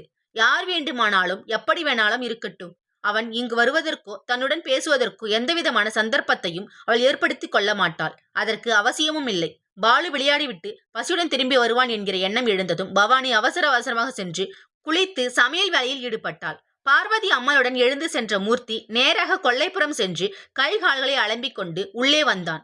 அவன் பார்த்த இடங்களிலெல்லாம் ஏற்பட்டிருக்கும் மாறுதல்களுடன் இங்கிருக்கு கிராமத்தையும் அந்த வீட்டையும் ஒப்பிட்டால் பசுமலை கொஞ்சம் கூட மாறவில்லை என்று தோன்றியது அவனுக்கு. ஆங்காங்கே மேடிட்ட நிலங்கள், அதன் வரப்பு ஓரங்களில் இருக்கும் கிணறுகள், அவற்றிலிருந்து இறைக்கப்படும் நீர் வாய்க்கால்களில் சுழன்று ஓடி நிலங்களுக்கு பாயும் காட்சி, வயல்களில் பாடுபடும் பாட்டாளி மக்கள், அவர்கள் வாழ்க்கை எல்லளவாது மாறி இருக்காதா என்றால் அதுதான் கிடையாது. பம்பாயில் வானளாவும் கட்டிடங்களும் செல்வந்தர்கள் கூடி குதுகலிக்கும் நைட் கிளப்புகளும் மூர்த்தியின் மனத்திரை முன்பு எழுந்தன. அங்கேதான் எத்தகைய மலர்ச்சி! அரம்பையர் போல் நாகரிகத்தில் மூழ்கி திரியும் யுவதிகளும் இவர்களும் அந்த நகரத்தை ஒரு பூலோக சுவர்க்கமாக அல்லவா மாற்றியிருக்கிறார்கள். பசுமலையின் மேட்டுக்கழனியில் தான் கிராமத்து ஏழை மக்கள் குடியிருந்தார்கள். பனை ஓலைகளால் வேய்ந்த குடிசைகள், காற்றினாலும் மழையினாலும் பீக்கப்பட்ட அதன் கூரைகளை பார்த்தால் பம்பாயின் பிரம்மாண்டமான மாளிகைக்குள் இருப்பவர்களும் இவர்களும் ஒன்றுதானே. மனிதனுக்கு மனிதன் வாழ்க்கை தரத்தில் இவ்வளவு வித்தியாசத்துடன் இருப்பதேன் என்றெல்லாம் சிந்திக்க தோன்றும். ஆனால் மூர்த்தி ஒரு சீர்திருத்தவாதியாக உன்னத லட்சியங்களுக்கு இருப்பிடமானவனோ அல்ல. கிராமத்தின் வாய்க்காலில் இருந்து அவன் மாமா வீடு வரையில் மாறாக இல்லையே என்று நினைத்துதான் அவன் வியப்பில் ஆழ்ந்து போனான். இந்த யோசனையுடன் அவன் கொள்ளை தாழ்வாரத்தை தாண்டி வரும்போது வாசற்படியில் நங்கென்று தலையில் இடித்து கொண்டான். தலையில் இடித்து கொண்டாயோ மூர்த்தி, குனிந்து வரமாட்டாயோ என்று கேட்டுக்கொண்டே பார்வதி சமையல் அறையிலிருந்து எட்டி பார்த்தாள். ஊர்தான் மாறவில்லை என்றால் வீட்டையாவது மாற்றி கட்ட மாட்டீர்களோ, வாசற்படிகளாவது இடித்து பெரிதாக வைக்க மாட்டீர்கள் என்று சொல்லிக்கொண்டே மூர்த்தி சமையல் அறையில் போய் உட்கார்ந்தான். அவன் எதிரில் வாதாம் இலையை போட்டு முறுக்கலாக 4 தோசைகளை வைத்தாள் பார்வதி அம்மாள். அதற்கு மிளகாய் பொடியும் எண்ணெய் போட்டுவிட்டு அவன் அருகில் மனையின் மேல் உட்கார்ந்தாள். ஊர் ஊராக ஓட்டல்களில் சாப்பிட்டு அழுத்து போயிருந்த மூர்த்திக்கு இந்த தோசையும் காஃபியும் அமிர்தமாக இருந்தது. இப்படி நான் ஹோம்லியாக சாப்பிட்டு எத்தனையோ வருஷங்கள் ஆயிற்று மாமி என்று பரம திருப்தியுடன் சொன்னான் மூர்த்தி. அது என்னடா அது, என்னவோ எலி பூனை என்று பேசுகிறாயே, பம்பாயில் எலி உபத்திரவம் அதிகமா என்ன என்று கேட்டாள் பார்வதி அம்மாள். மூர்த்தி கடகடவென்று சிரித்தான். அவன் சிரித்து முடிப்பதற்குள் கல்யாணம் இதை கேட்டுக்கொண்டு உள்ளே வந்தார். ஆமா, அங்கே எலிகள் உபத்திரவம் அதிகம்தான். நம்ம வீட்டு மச்சில் பூனைக்குட்டிகள் இருக்கின்றனவே, அதிலே ஒன்று அவன் பம்பாய் போகும்போது கொடுத்து அனுப்பு. கணவர் தன்னை கேலி செய்கிறார் என்பது அவளுக்கு புரிந்தது. முகத்தை ஒரு நொடி நொடித்து விட்டு அவள், மூர்த்தி, உன் மாமா ஏதாவது கொஞ்சமாவது மாறி இருக்காரா பாத்தியா? அதே பேச்சு, அதே பரிகாசம், இப்படிதான் ஏதாவது பேசிக்கொண்டே இருக்கிறார் என்றாள். உன் மாமி மட்டும் ரொம்ப மாறி இருக்காளோ? அப்படியே சின்ன பெண்ணு மாதிரி ஒடிசலாக உடம்பும் படிப்படியான கூந்தலும் அப்படியே இருக்கிறாள். அன்று கழுத்திலேயே 3 முடிச்சுகள் போட்டுவிட்டு அவளை பார்த்த போது எப்படி என்ன பார்த்து முறுவளித்தாளோ அப்படியே இருக்கிறது இன்றும் அவள் சிரிப்பது என்று கல்யாணம் தன் மனைவியை பற்றி புகழ்வதில் ஈடுபட்டார். தெருவிலேயே ஒரே இரைச்சல் கேட்டது. பெரியவர்களும் பெண்களும் குழந்தைகளுமாக எல்லோரும் சேர்ந்து ஏகசமாக சத்தம் போட்டார்கள். கல்யாணராமன் உள்ளே இருந்து வெளியே வந்தார். மூர்த்தியும் என்ன இரைச்சல் என்று பார்ப்பதற்காக வாசலுக்கு வந்தான். அங்கே பெரியரக ஆண்களில் 4 பேர் நின்றிருந்தார்கள். நடுத்தர வயதினுடைய பெண்களில் 4-5 பேர் மற்றும் குழந்தைகளின் கூட்டம். என்ன விஷயம் என்று விசாரித்தார் கல்யாணம் அமைதியை இழக்காமல். என்ன விஷயமா? இந்த பையன் தினம் குளிப்பதற்கு எங்கே போகிறான் என்று உமக்கு தெரியுமோ என்று கேட்டுக்கொண்டே பாலுவை கையில் பிடித்து இழுத்துக்கொண்டு முன்னாலே வந்தார் சேஷாத்ரி என்கிற ஒரு பெரியவர். கல்யாணம் பாலுவை ஏற இறங்க பார்த்தார். தண்ணீரில் நனைந்து பாதி உலர்ந்ததும் உலராதமாக இருக்கும் கிராப் தலை இடுப்பிலேயே அரை நிஜார் சொட்ட சொட்ட நனைந்திருந்தது. பயத்தால் அவன் திருதிருவென்று விழித்து எல்லோரையும் பார்த்தான். இதற்குள்ளாக இந்த இரைச்சலை கேட்டு பவானியும் வெளியே வந்தாள். அவள் வெளியே வராமல் இருந்தால் அதிகமாக பேச்சு வளராமல் போயிருக்கும். பாலுவின் தாயை பார்த்ததும் அங்கிருந்த ஸ்திரீகளின் கோபம் அதிகமாயிற்று. இந்த மாதிரி ஒரு துஷ்டத்தனம் உண்டா? நல்ல குழந்தை என்றால் ஒருத்தி. குழந்தையை வளர்க்கிற லட்சணம் அப்படி என்று குழந்தை வளர்ப்பை பற்றி விமர்சனம் செய்தால் மற்றொருத்தி. அடியே, கேட்டதில்லையோ நீ? கைமண் வளர்த்த மகன் கழிசடை என்று ஒருத்தி எல்லை மீறி பேச ஆரம்பித்தாள். பவானி பிரம்மை பிடித்தோள் போல் நின்றிருந்தாள். கைம்பெண்ணாக இருந்தால் அவள்தான் பெற்ற குழந்தையை கூட வளர்க்க அருகதையற்றவளாக போய்விடுகிறாளா? சமூகத்திலேயே பல்வேறு காரணங்களால் ஒதுக்கப்பட வேண்டியவர்கள் தானா? பாலு தாயை பயத்துடன் பார்த்து கொண்டே நின்றான். கல்யாணராமன் பேச ஆரம்பித்தார். அந்த பையன் என்ன செய்தான் என்று ஒருத்தருமே சொல்லாமல் நீங்கள் பாட்டுக்கு பேசிக்கொண்டே போகிறீர்களே என்று கேட்டார். என்ன செய்தானா? பொழுது விடிந்ததும் விடியாததுமாக இருக்கும் போதே இந்த பையன் வந்து என் பையனை கிணற்றில் குளிப்பதற்கு கூப்பிடுகிறான் சார். மிதந்து வைத்தால் யார் பதில் சொல்கிறது போலீஸுக்கு? சிவனை என்று உள்ளோடு கிடப்போனை இதுகள் நடுவீதிக்கு இழுத்து விடும் போல் இருக்கிறதே. என்றார் சேஷாஸ்திரி பயங்கரமாக கண்களை உருட்டி பாலுவை விழித்து பார்த்தவாறு. கல்யாணராமன் பாலுவின் கைகளை பற்றி தம் அருகில் அழைத்தார். ஏண்டா பாலு, நீ இப்ப இவர்களை கூப்பிட்டாயா அல்லது அவர்கள் உன்னை வந்து கூப்பிட்டார்களா? உண்மையை சொல் என்று கேட்டார். அங்கு நின்றிருந்த பையன்களை சுட்டிக்காட்டி. அவன்தான் மாமா எங்களை வந்து கூப்பிட்டான் என்றான் சேஷாஸ்திரி மகன். அவன் என்ன உளறி விடுவானோ என்று அவன் தகப்பனார் கவலையுடன் அவனையே பார்த்து கொண்டு நின்றிருந்தார். டேய் பொய் சொல்லாத, கிணற்றிலே நீச்சல் சொல்லித்தரேன், நீ தானேடா பாலுவை கூப்பிட்ட என்று மற்றொரு பையன் அதை ஆட்சேபித்தான். கல்யாணராமனுக்கு விஷயம் விளங்கிவிட்டது. எல்லோருமாகத்தான் கிணற்றில் இறங்கி அமர்க்களம் பண்ணி இருக்கிறார்கள். ஆனால் பழி சுமத்துவதற்கு பாலு ஒருவன் தான் அகப்பட்டான் அந்த ஊராருக்கு. சார் என்று சேஷாஸ்திரியை கூப்பிட்டார் அவர். இதிலே பெரியவர்கள் சண்டை போட விஷயமே ஒன்றுமில்லை. கிணற்றாங்கரையில் இவர்கள் பேசிக்கொண்டு கிணற்றிலே இருக்கும்போது ஒரு காஞ்சக இருந்தார்கள். நடுவில் ஏதோ சண்டை வந்துவிட்டது. இப்பொழுது இவர்களுக்குள் ஒரு எதிர்கட்சி ஆரம்பிக்கிறார்கள். இன்னும் சற்று நேரம் எல்லாம் ஒன்றாக சேர்ந்து விளையாடுவார்கள். குழந்தைகள் சண்டையில் நாம் தலையிடுவது அவ்வளவு உசிதமில்லை என்று கல்யாணராமன் கூறியதும் அங்கு வேடிக்கை பார்க்க கூடியிருந்தவர்களுக்கு சண்டை சப்பென்று போய்விட்டது. ஒவ்வொருவரும் தமக்கு தோன்றியபடி பேசிக்கொண்டே அங்கிருந்து சென்றார்கள். பீதியினால் உலர்ந்த வாயுடன் பாலு வாசற்படியிலேயே தயங்கி நின்றான். கல்லாய் சமைந்து நின்ற பவானி அவனை கோபத்துடன் உருட்டி விழித்து பார்த்தாள். வாசற்படி தாண்டி நீ உள்ளே வா சொல்கிறேன் என்கிற பாவம் அவள் முகத்தில் தெரிந்தது. கல்யாணம் பாலுவையும் பவானியும் கவனித்தார். பிறகு கண்டிப்புடன், உள்ளே போய் ஈர நிஜாரை அவிழ்த்துவிட்டு வேறு போட்டுக்கொள். இனிமேல் கிணற்றிலும் குளத்திலும் இறங்காதே. உனக்கேண்டா இந்த வம்பெல்லாம் என்று கூறிவிட்டு உள்ளே போய்விட்டார். பாலு என்று அழைத்தாள் பவானி. தலையை குனிந்து கண்ணீரை மாலை மாலையாக உதிர்க்கும் அவனை பார்த்து அவள் மறுபடியும், பாலு, உன்னாலனா இனி ஊரிலேயே இந்த மரியாதையுடன் வாழ முடியாது போல் இருக்கே என்றாள் வெறுப்புடன். கூப்பிடுகிறேன், பேசாமல் நிற்கிறியேடா, வாடா உள்ள என்று அவன் கைகளை பற்றி தரதரவென்று இழுத்து கொண்டு உள்ளே சென்றாள். விம்மி விசும்பி கொண்டு பாலு உள்ளே போனான். அடுத்த வீட்டு திண்ணையில் நின்று இதுவரையில் இந்த சண்டையை கவனித்து வந்த மூர்த்தி பவானியின் வீட்டுக்குள் சென்றான். அங்கே கூடத்தில் கைப்பிடித்த விசிறி காம்புடன் பாலுவை மிரட்டி கொண்டிருந்தாள் பவானி. 1-2 அடிகள் விழுந்து அவன் விலாப்புறத்தில் வரிகள் தென்பட்டன. அவைகளை தடவி பார்த்து அழுது கொண்டிருந்தான் பாலு. பவானியின் முகத்தில் கோபமும் துயரமும் நிரம்பி இருந்தன. ஒன்றும் தெரியாத பாலகன், பாம்பை பிடிக்கும் வயசு, துடிப்பு நிறைந்த சுபாவம் உடையவன். அவனை கண்டால் ஊராருக்கு ஆகவில்லை. எல்லா குழந்தைகளும் அப்படித்தான் இருக்கிறார்கள். புளியந்தோப்பில் நுழைந்து புளியம்பழம் முழுக்குகிறார்கள். கிணற்றில் குதித்து அமர்க்களம் பண்ணுகிறார்கள். ஆனால் அவர்களை பற்றியெல்லாம் ஊரில் வம்பி கிளம்புவதில்லை. இந்த குழந்தை செய்யும் ஒவ்வொரு விஷமத்தையும் அவர்கள் பூத கண்ணாடி வைத்து புகார் செய்யவும் வந்துவிடுகிறார்கள். ஏன் என்று பவானி வாய்விட்டு உறக்கவே கேட்டுக்கொண்டாள் தன்னையே. அவள் பேச ஆரம்பித்ததும் மூர்த்தி சுவாதீனத்துடன் அங்கிருந்த ஊஞ்சலில் வந்து உட்கார்ந்து கொண்டு, ஏனா இந்த ஊரிலே இருப்பவர்களுக்கே வயிறெரிச்சல் அதிகம். புத்திசாலியாக ஒரு குழந்தையை பார்த்தால் இவர்களுக்கு ஆகிறதில்லை. இந்த விஷயம் உங்களுக்கு புதிது, எனக்கு புதிதல்ல என்றான். வலுவில் வந்து பேசியும் அவனுடன் பேசாமல் இருந்தால் மரியாதை குறைவு என்று நினைத்து பவானி பதில் கூறினாள். பாலு என்னவோ சாதுவாக தான் இருந்தான். இப்பத்தான் 1 வருஷமாக அவன் பண்ணுகிற விஷயம் சகிக்கவில்லை. இவனை வைத்துக்கொண்டு நான் படுகிற பாடு கொஞ்சமல்ல. ஊரிலேயே தகப்பன் இல்லாத பிள்ளை என்று இழப்பம் வேறே. மூர்த்தி திடுக்கிட்டு பவனி ஏறிட்டு பார்த்தான். களை பொருந்திய அந்த நெற்றி குங்குமத்தை இழந்தும் தன் அழகை இழக்கவில்லை என்று நினைத்தான். மருட்சியோடு மிரளும் அந்த கண்களில் குறும்பும் பரிகாசம் மிதக்க வேண்டிய காலமல்லவா இது? அவை சதா சோகத்திலும் சஞ்சத்திலும் ஆழ்ந்து நிற்பது அவனுக்கு வேதனையாக இருந்தது. பெண்தான் தன்னை எப்படியெல்லாம் மாற்றிக்கொள்ள முடிகிறது? காதல் ஒருவனை கைப்பிடித்தவுடன் அவளுடைய சிரிப்பிலே, பேச்சிலே, நடையிலேயே அவள் செய்யும் ஒவ்வொரு வேளையிலேயே புது மாதிரியான மாறுதல்களை சிருஷ்டித்துக் கொள்கிறாள். பள்ளி பெண்ணாக படித்துக் கொண்டிருக்கும் போது வெடுக்கு வெடுக்கு என்று பேசி திரிந்தவள் பேச்சிலேயே இப்போது இனிமை மிதந்து செல்கிறது. கலகலவென்று சிரித்து கும்மாளமிட்ட கண்ணி காதலனை கண்டவுடன் புன்சிரிப்பு சிரித்து அவன் உள்ளத்தை கொள்ளை கொள்கிறாள். எத்தனையோ புதுமை பெண்கள் நிமிர்ந்து நடப்பவர்கள் எல்லாம் காதலனை கண்டால் கடைக்கண்ணால் தான் பார்க்கிறார்கள். ஆனால் பெண்ணை துயரம் பற்றி கொள்ளும் போது அவள் எப்படி மாறிவிடுகிறாள்? பவானியின் கண்களிலிருந்து கண்ணீர் உருண்டு கன்னத்தில் வழிவதை பார்த்தான் மூர்த்தி. நீங்கள் என்று ஏதோ கேட்க ஆரம்பித்தவன் ஏன் அழுகிறீர்கள் என்று கேட்டு முடித்தான். ஆமாம், பாலுவுக்கு அப்பா இல்லை. அதனால்தான் அவனை ஊரில் யாருக்குமே பிடிக்கவில்லை. 1க்கு 10ஆக அவன் மேல் குற்றங்கள் வருகின்றன. அதற்கு நான் என்ன செய்யட்டும் என்றாள். அதற்கு மேல் பவானின் கண்களிலிருந்து பிரவாகம் பெருகியது. அடுப்பங்கரையிலிருந்து அவள் விசும்புவது வெகு நேரம் வெளியே உட்கார்ந்திருந்த மூர்த்திக்கு கேட்டது. வாசல் திண்ணியில் உட்கார்ந்து வெற்றிலை போட்டுக் கொண்டிருந்த கல்யாணராமன் மூர்த்தி அடுத்த வீட்டுக்குள்ளிருந்து வெளியே வருவதை பார்த்து திடுக்கிட்டார். மூர்த்தி ஒருவரிடம் அனுதாபம் காட்டுகிறான் என்றால் அதில் சுயநலம் கலந்து இருக்குமே தவிர தன்னலமற்ற தியாக உணர்ச்சி என்று அதை ஏற்றுக்கொள்ள முடியாது. 5 வருஷங்களுக்கு முன்பு நடந்த சம்பவம் கல்யாணத்தின் நினைவுக்கு வரவே அவர் மனம் மேலும் வேதனையில் ஆழ்ந்தது. மூர்த்திக்கு அப்போது வயது 25 இருக்கும். பசுமலையிலிருந்து அடுத்த டவுனில் இருக்கும் காலேஜுக்கு அவன் சைக்கிளில் போய் வருவான். அவன் படிக்கும் காலேஜிலேயே அந்த ஊர் பெண் ஒருத்தி படித்துக் கொண்டிருந்தாள்.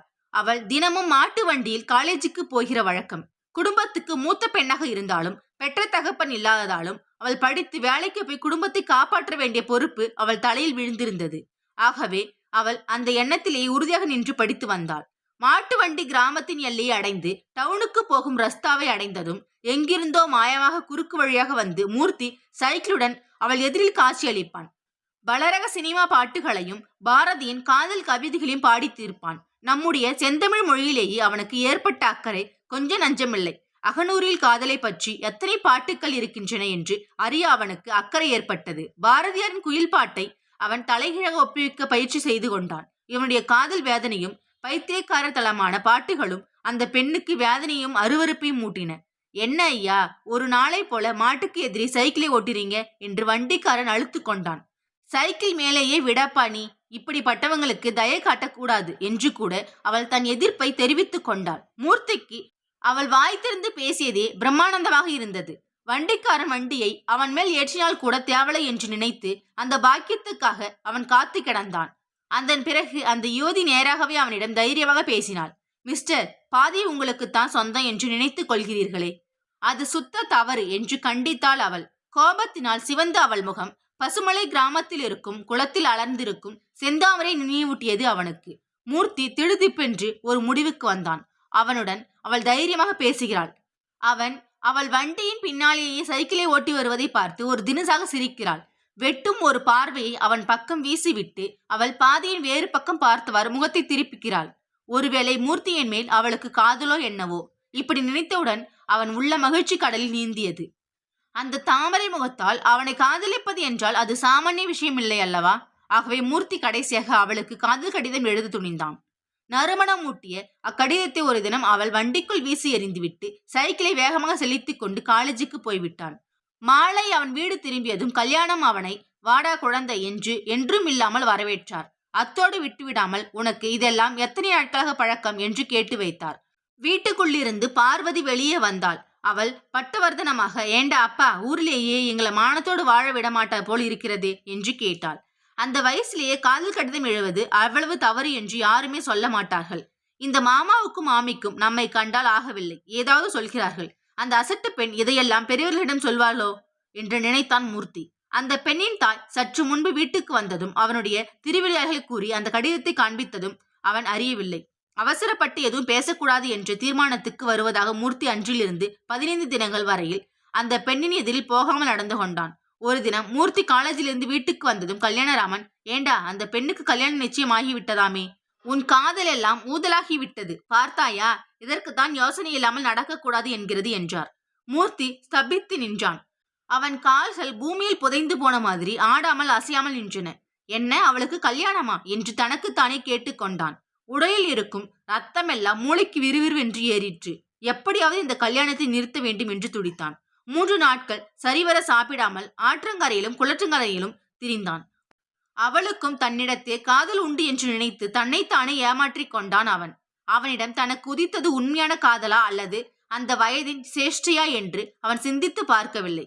கல்யாண வீட்டில் அமளி. மாலையில் மாப்பிள்ளை அழைப்பு ஏற்பாடுகள் பலமாக நடைபெற்று கொண்டிருந்த போது மாப்பிள்ளை பையனிடம் ஒரு சிறுவன் கடிதம் ஒன்றை கொடுத்துவிட்டு போனான். கடிதத்தின் வாசகம் ஒன்றும் பிரமாதமான விஷயம் இல்லை. இருந்தாலும் அந்த பெண்ணை மணக்கப் போகிறவனுக்கு அது பிரமாணமாகத்தான் தோன்றியது. நண்பரே, தாங்கள் மணக்க முன் வந்திருக்கும் பெண் ஏற்கனவே என்னால் காதலிக்கப்பட்டவள். மனத்தை ஒருவனிடம் பறிகொடுத்து விட்டு அவள் உங்களிடம் உள்ளன்புடன் எப்படித்தான் வாழ்க்கை நடத்தப் போகிறாளோ யோசித்து ஒரு முடிவுக்கு வாருங்கள் என்பதுதான் அந்த கடிதத்தின் சாரம். இம்மாதிரி பயமுறுத்தல் கடிதங்களும் பிதற்றல்களும் சகஜமாக இருந்தாலும் மாப்பிள்ளை இதை படித்தவுடன் வெட்கமும் பயமும் அடைந்தான். மாப்பிள்ளை அழைக்க வீட்டில் எல்லோரும் கூடியிருந்தார்கள். மாப்பிள்ளை ஊர்வலக்காரில் ஏற மறுப்பதாக செய்தி வந்தது. சிறிது நேரத்திற்கு அப்புறம்தான் விஷயம் தெரிந்தது. மாப்பிள்ளைக்கு வந்த கடிதம் பெண்ணின் வீட்டாரிடம் கிடைத்ததும் எழுதியவன் யார் என்பது உடனே விளங்கிவிட்டது. கல்யாணராமன் தம் வீட்டுக்கு வந்து இம்மாதிரி ஒரு புத்திர ரத்தினத்தை தன் சகோதரி பெற்று வைத்து விட்டு போனதற்காக தலையில் போட்டு கொண்டான். காதல் கடை தெருவிலும் காஃபி ஹோட்டல்களிலும் நடைபாதைகளிலும் விற்கப்படும் ஒரு சரக்காக மாறியிருப்பதை நினைத்து இந்த நிலைமைக்கு பொறுப்பாளி யார் என்பது புரியாமல் திகைத்தார். தாமே நேரில் சென்று மாப்பிள்ளையிடம் பெண்ணை பற்றியும் அவள் குடும்பத்தை பற்றியும் விவரமாக கூறி விவாகத்துக்கு சம்மதிக்க செய்து தாமும் உடனிருந்து கல்யாணத்தை நடத்தி வைத்தார். மாமாவை பொறுப்பேற்று கல்யாணத்தை முடித்து வைத்து விட்டார். இனிமேல் தன் ஜம்பம் ஒன்றும் அங்கே சாயாது என்பது புரிந்ததும் மூர்த்தி பசுமலை பக்கமே ஒரு வருஷத்துக்கு தலை காட்டவில்லை. பசுமலையில் இருக்கும் போதே இவ்வளவு கண்ணியமாக நடந்து கொண்டவன் இப்பொழுது பம்பாய் என்றும் கல்கத்தா என்றும் பல பெரிய நகரங்களை பார்த்து விட்டு வந்திருக்கிறான். மூர்த்தியின் அறிவு பல விஷயங்களை பற்றி விரிவடைந்து தானே இருக்கும். பெண்களிடம் நடந்து கொள்ள வேண்டிய முறையை பற்றி அறியாதவன் பவானின் வீட்டுக்கு எதற்கு போனான்? இது ஏதடா சங்கடம் என்று நினைத்து கொண்டு கல்யாணம் மனதுக்குள் அருவருப்பும் கவலையும் அடைந்தார். வெளியே வந்த மூர்த்தி மாமாவின் பக்கத்தில் வந்து உட்கார்ந்து அங்கிருந்த வெற்றிலை பெட்டியில் இருந்து வெற்றிலையை எடுத்து போட ஆரம்பித்தான். கல்யாணம் கண்ணை மூடிக்கொண்டு யோசனையில் ஆழ்ந்து இருந்தார். ஏன் மாமா என்று அழைத்தான் மூர்த்தி. என்றார் கல்யாணம். இந்த பெண் பாவம், இப்படி இந்த வயசில் பார்க்கவே பரிதாபமாக இருக்கிறது மாமா. பரிதாபமா இருக்கிறதா? ஏண்டா? அவள் அப்படியெல்லாம் தன்னை பிரதியார் பார்த்து பரிதாபம் படியும்படி நடந்து கொள்ள மாட்டாள். அவளைப் போல துன்பத்தை விழுங்கிக் கொள்ளும் சக்தி யாருக்குமே கிடையாதுடா. அதெல்லாம் அவளோட போகட்டும். நீ பேசாமல் வேலையை பார்த்து கொண்டு போ. எங்கே மாமா போகிறது? என் ஆபீஸிலே என்னை மദ്രാஸ் ராஜ்யத்துக்கு டிராவலிங்ஸ் மேனாக போட்டிருக்கிறார்கள். என் ஜாகை இனிமேல் இங்கேதான். மாசம் மாமியிடம் 70 ரூபாய் என் சாப்பாட்டுக்காக கொடுத்து விடுவேன். பெற்றவர்களைப் போல் என்னை வளர்த்தவர்களை விட்டு எங்கே போகிறது? கல்யாணம் மூடியிருந்த கண்களை திறந்து அவனை நேருக்கு நேராக பார்த்தார். பிறகு கண்டிப்பு நிறைந்த குரலில், உன்னை யாரடா ஊரை விட்டு போக சொன்னது? பிரதியார் வம்பிலேயே தலையிடாமல் உன் வேலையை கவனித்துக் கொண்டு இரு என்று தானே சொன்னேன் என்றார். மாமா எப்பொழுதும் இப்படித்தான். அவருக்கு என்ன தெரியும் என்று நினைத்து கொண்டு மூர்த்தி மேலும் அவரிடம் பேச்சு வளர்த்தாமல் திண்ணையில் படுத்து தூங்க ஆரம்பித்தான். குழந்தை பாலுவுக்கு பிடிக்குமே என்று செய்து வைத்திருந்த முருங்கைக்காய் சாம்பாரும் உருளைக்கிழங்கு பொடியுமாக சமையலறையில் அடுப்பின் கீழ் ஆறிப்போய் கொண்டிருந்தது. பவானி கன்னத்தில் கையை ஊன்றி தூணில் சாய்ந்து உட்கார்ந்து விட்டாள். ஊஞ்சல் சங்கிலியை பிடித்து கொண்டு நின்றிருந்த பாலு விசிறி காம்பால் பட்ட அடிகளை தடவி பார்த்து கொண்டு நின்றிருந்தான். தெருவிலேயே சடுகுடு ஆடினால் தண்டனை, குளத்துக்கு போனால் அடி, கிணற்றில் இறங்கினால் உதை. பள்ளிக்கூடம் திறந்திருந்தால் இருக்கவே இருக்கின்றன புஸ்தகங்களும் வாத்தியார்களும். இவ்வளவு பெரிய லீவை தந்துவிட்டு அதை கழிப்பது எப்படி என்று சொல்லித்தராமல் இருக்கிறார்களே என்று நினைத்து ஏங்கிக் கொண்டிருந்தான். வயிற்றில் பசி. சற்று முன் உள்ளே இருந்து வந்த முருங்கைக்காய் சாம்பாரின் வாசனை மூக்கை தொலைத்தது. சாம்பார் சாதம் சாப்பிட வேண்டும் என்று அவன் நாக்கில் ஜலம் மூடியிருந்தது. ஆனால் பவானி அவன் நின்றிருந்த பக்கம் கூட திரும்பவில்லை. என்னவோ பெரிதாக நடந்து விட்டது போல் முகத்தை உர் என்று வைத்துக் கொண்டு உட்கார்ந்து விட்டாள். பாலுவுக்கு கால்கள் வெளியெடுக்கவே மெதுவாக ஊஞ்சலில் உட்கார்ந்து கொண்டான். பவானியின் கண்களிலிருந்து தாரை தாரையாக கண்ணீர் வழிந்து கொண்டே இருந்தது. ஊராரின் கடுஞ்சொற்கள் அவள் நொந்த மனதில் வேல் கொண்டு குத்தி துளைத்தன. பாலு தாயை கவனித்துக் கொண்டே ஊஞ்சலில் சாய்ந்து தூங்க ஆரம்பித்தான். பசியினால் ஏற்பட்ட களைப்பினால் அவன் அயர்ந்து தூங்கி போனான். பாலுவின் உள்ளம் விழித்து கொண்டது. பசுமலை விட்டு அவனும் அவன் அம்மாவும் ரயில் ஏறி சென்னைக்கு போகிறார்கள். அங்கே ரயில் அடையில் அவனுக்கு பிரமாதமான வரவேற்பு. மாமா நாகராஜனும் மாமி கோமதியும் அவர்கள் மகன் சுதியும் அவனை ஆசையுடன் வரவேற்று காரில் வீட்டுக்கு அழைத்து போகிறார்கள். சுமதிதான் எவ்வளவு நல்ல பெண். தன்னுடைய மேஜையிலேயே பாலுவின் புஸ்தகங்களை வைத்துக் கொள்ள சொல்கிறாள். தன்னுடைய விளையாட்டு சாமான்கள் அவனுக்குத்தான் என்கிறாள். அவள் கண்களை சுழற்றி பேசி களீரென்று சிரிக்கும் போதெல்லாம் பாலு மெய்மறந்து போகிறான். இளைய பையா, நீ நீச்சல் கத்துக்கொள்ளடா, உடம்புக்கு நல்லது என்கிறார் மாமா நாகராஜன். பவானி வியர்க்க விறுவிறுக்கு வருகிறாள். அண்ணா, இம்மாதிரியெல்லாம் அவனுக்கு இடம் கொடுக்காதே. அதெல்லாம் ஒன்றும் வேண்டாம். அங்கேதான் ஆற்றிலும் குளத்திலும் குதித்து கொண்டிருந்தானே, போதும் அண்ணா. அதெல்லாம் வேண்டாம் மாமா என்று பரிதாபமாக சொல்லிவிட்டு பாலு சுமதியிடம் அந்த ஊரிலேயே விசிறிக்கு காம்பு நீளமா குட்டையா என்று கேட்கிறான். ஏண்டா பாலு, விசிறியெல்லாம் இங்கே அடுப்பு விசிறத்தான் உபயோகப்படும். காற்று வேணுமா உனக்கு? இந்தா பட் என்று மின்விசிறியின் பொறியை தட்டி விடுகிறாள் சுமதி. காற்று சுழன்று சுழன்று வேகமாக அடிக்கிறது. அப்பா, என்ன காற்று! மனசுக்கு சுகமாக இதமாக இல்லையே என்று பாலு திணறுகிறான். அந்த திணறலில் தவித்து பொத்தென்று விழுகிறான். கண் விழித்து பார்த்தபோது பவானியின் மடியில் படுத்து கொண்டிருந்தான் பாலு. ஏண்டா கண்ணா, உனக்கு பசிக்கவில்லையா? மணி 2 போகிறதே, சாப்பிட வாயேன் என்று அழைத்தாள் பவானி. நீயும் தான் சாப்பிடவில்லை அம்மா, உனக்கு பசிக்காதா? வா, நானும் நீயும் ஒன்றாக உட்கார்ந்து சாப்பிடலாம் என்று சொல்லியபடி பாலு எழுந்து சமையலறைக்குள் புகுந்து 2 தட்டுகளை எடுத்து வைத்து தானே உணவு பரிமாற ஆரம்பித்தான். சற்று முன் கண்ணீரால் நனைந்து போயிருந்த பவானியின் கண்கள் இவ்வசதியை பார்த்து மகிழ்ந்தன. நீ கொஞ்சம் உருளைக்கிழங்கு அதிகமாகவே போட்டுக் கொள்ளடா பாலு என்று மகிழ்ச்சி ததும்ப சொல்லிக்கொண்டே பவானி தட்டின் முன்னால் உட்கார்ந்து சாப்பிட ஆரம்பித்தாள். சற்று முன் விசிறி காம்பால் பவானி தன்னை அடித்ததை பாலு அடியோடு மறந்து விட்டான். அதை போலவே மகன் செய்து துஷ்டத்தனத்தை பவானி அறவே மறந்து அவனை உபசரித்து உணவு பரிமாறினாள். பவானி குனிந்து சாப்பிட்டு கொண்டிருந்த பாலுவை உற்று பார்த்து கொண்டிருந்தாள். எலுமிச்சை வண்ண உடலும் அகன்ற பெரிய விழிகளும் சுருள் குருளான கேசமும் கொண்ட அந்த பாலகன் உண்மையிலேயே அழகானவன். துருதுருவென்று பார்க்கும் அந்த பார்வையில் அவன் துடுக்குத்தனம் எல்லாம் தெரிந்தது. இப்படி அழகான ஒரு குழந்தையை பெற்றெடுத்து வளர்ப்பதே ஒரு பேறு என்று அவள் நினைத்தாள்.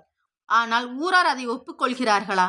எப்படியாவது பாலுவை ஒரு நல்ல பள்ளிக்கூடத்தில் சேர்த்து விட்டால் அவன் விஷயமங்களும் துடுக்குத்தனங்களும் ஓய்ந்து போகும். இந்த பஞ்சாயத்து பள்ளிக்கூடத்தில் குழந்தைகளை கவனிப்பதே இல்லை என்று நினைத்து கொண்டாள். பாலு சாப்பிட்டு விட்டு தட்டை எடுத்துக்கொண்டு கொல்லைப்புறம் சென்று கையை அலம்பிக் கொண்டு உள்ளே வந்தான். வந்தவன் தாயின் நிலையை கவனித்து விட்டு, என்ன அம்மா, குழம்பு சாதத்தை அலைந்து கொண்டு எந்த கோட்டையையோ பிடிக்க முயன்று கொண்டிருக்கிறாயே, சாதம் ஆறிப்போய் இருக்குமே என்று கேட்டான். பவானி அதற்கு ஒன்றும் பதில் கூறவில்லை. ஏண்டா அப்பா, பள்ளிக்கூடம் திறக்க இன்னும் 15 தினங்கள் தானே இருக்கிறது. உன்னை வேறு பள்ளிக்கூடத்தில் சேர்க்க வேண்டுமே, பேசாமல் இருக்கிறேயடா என்று கேட்டாள். பாலுவிற்கு புது பள்ளிக்கூடம் என்றதும் உற்சாகம் பொங்கி வந்தது. அவன் தாயின் அருகில் வந்து உட்கார்ந்து கொண்டு, ஓ, அதுக்கென்ன அம்மா, சேர்த்தால் போச்சு. டிசி தான் வாங்கணும், ரைட்டரை கேட்டால் கொடுப்பார். டிசி வாங்க நாளைக்கு போகட்டுமா என்றான் ஆவலுடன். பவானிக்கு ஒரே கவலை. புது பள்ளிக்கூடத்தில் அவனை சேர்ப்பதற்கு யாராவது பெரியவர்களாக ஏற்றுக்கொண்டு செய்தால் தேவலை என்று நினைத்தாள். அடுத்த வீட்டு கல்யாணராமன் அவளுக்கு எது வேண்டுமானாலும் செய்வார். ஒவ்வொன்றிற்கு போய் அவரை தொந்தரவு செய்ய வேண்டுமே என்று யோசித்தாள் பவானி. வேற அவளுக்கு உதவ அந்த ஊரிலேயே யார் இருக்கிறார்கள்? மாசம் பிறந்தவுடன் 4ஆம் தேதி என்று ஊரிலிருந்து 50 ரூபாய் வந்து கொண்டிருந்தது.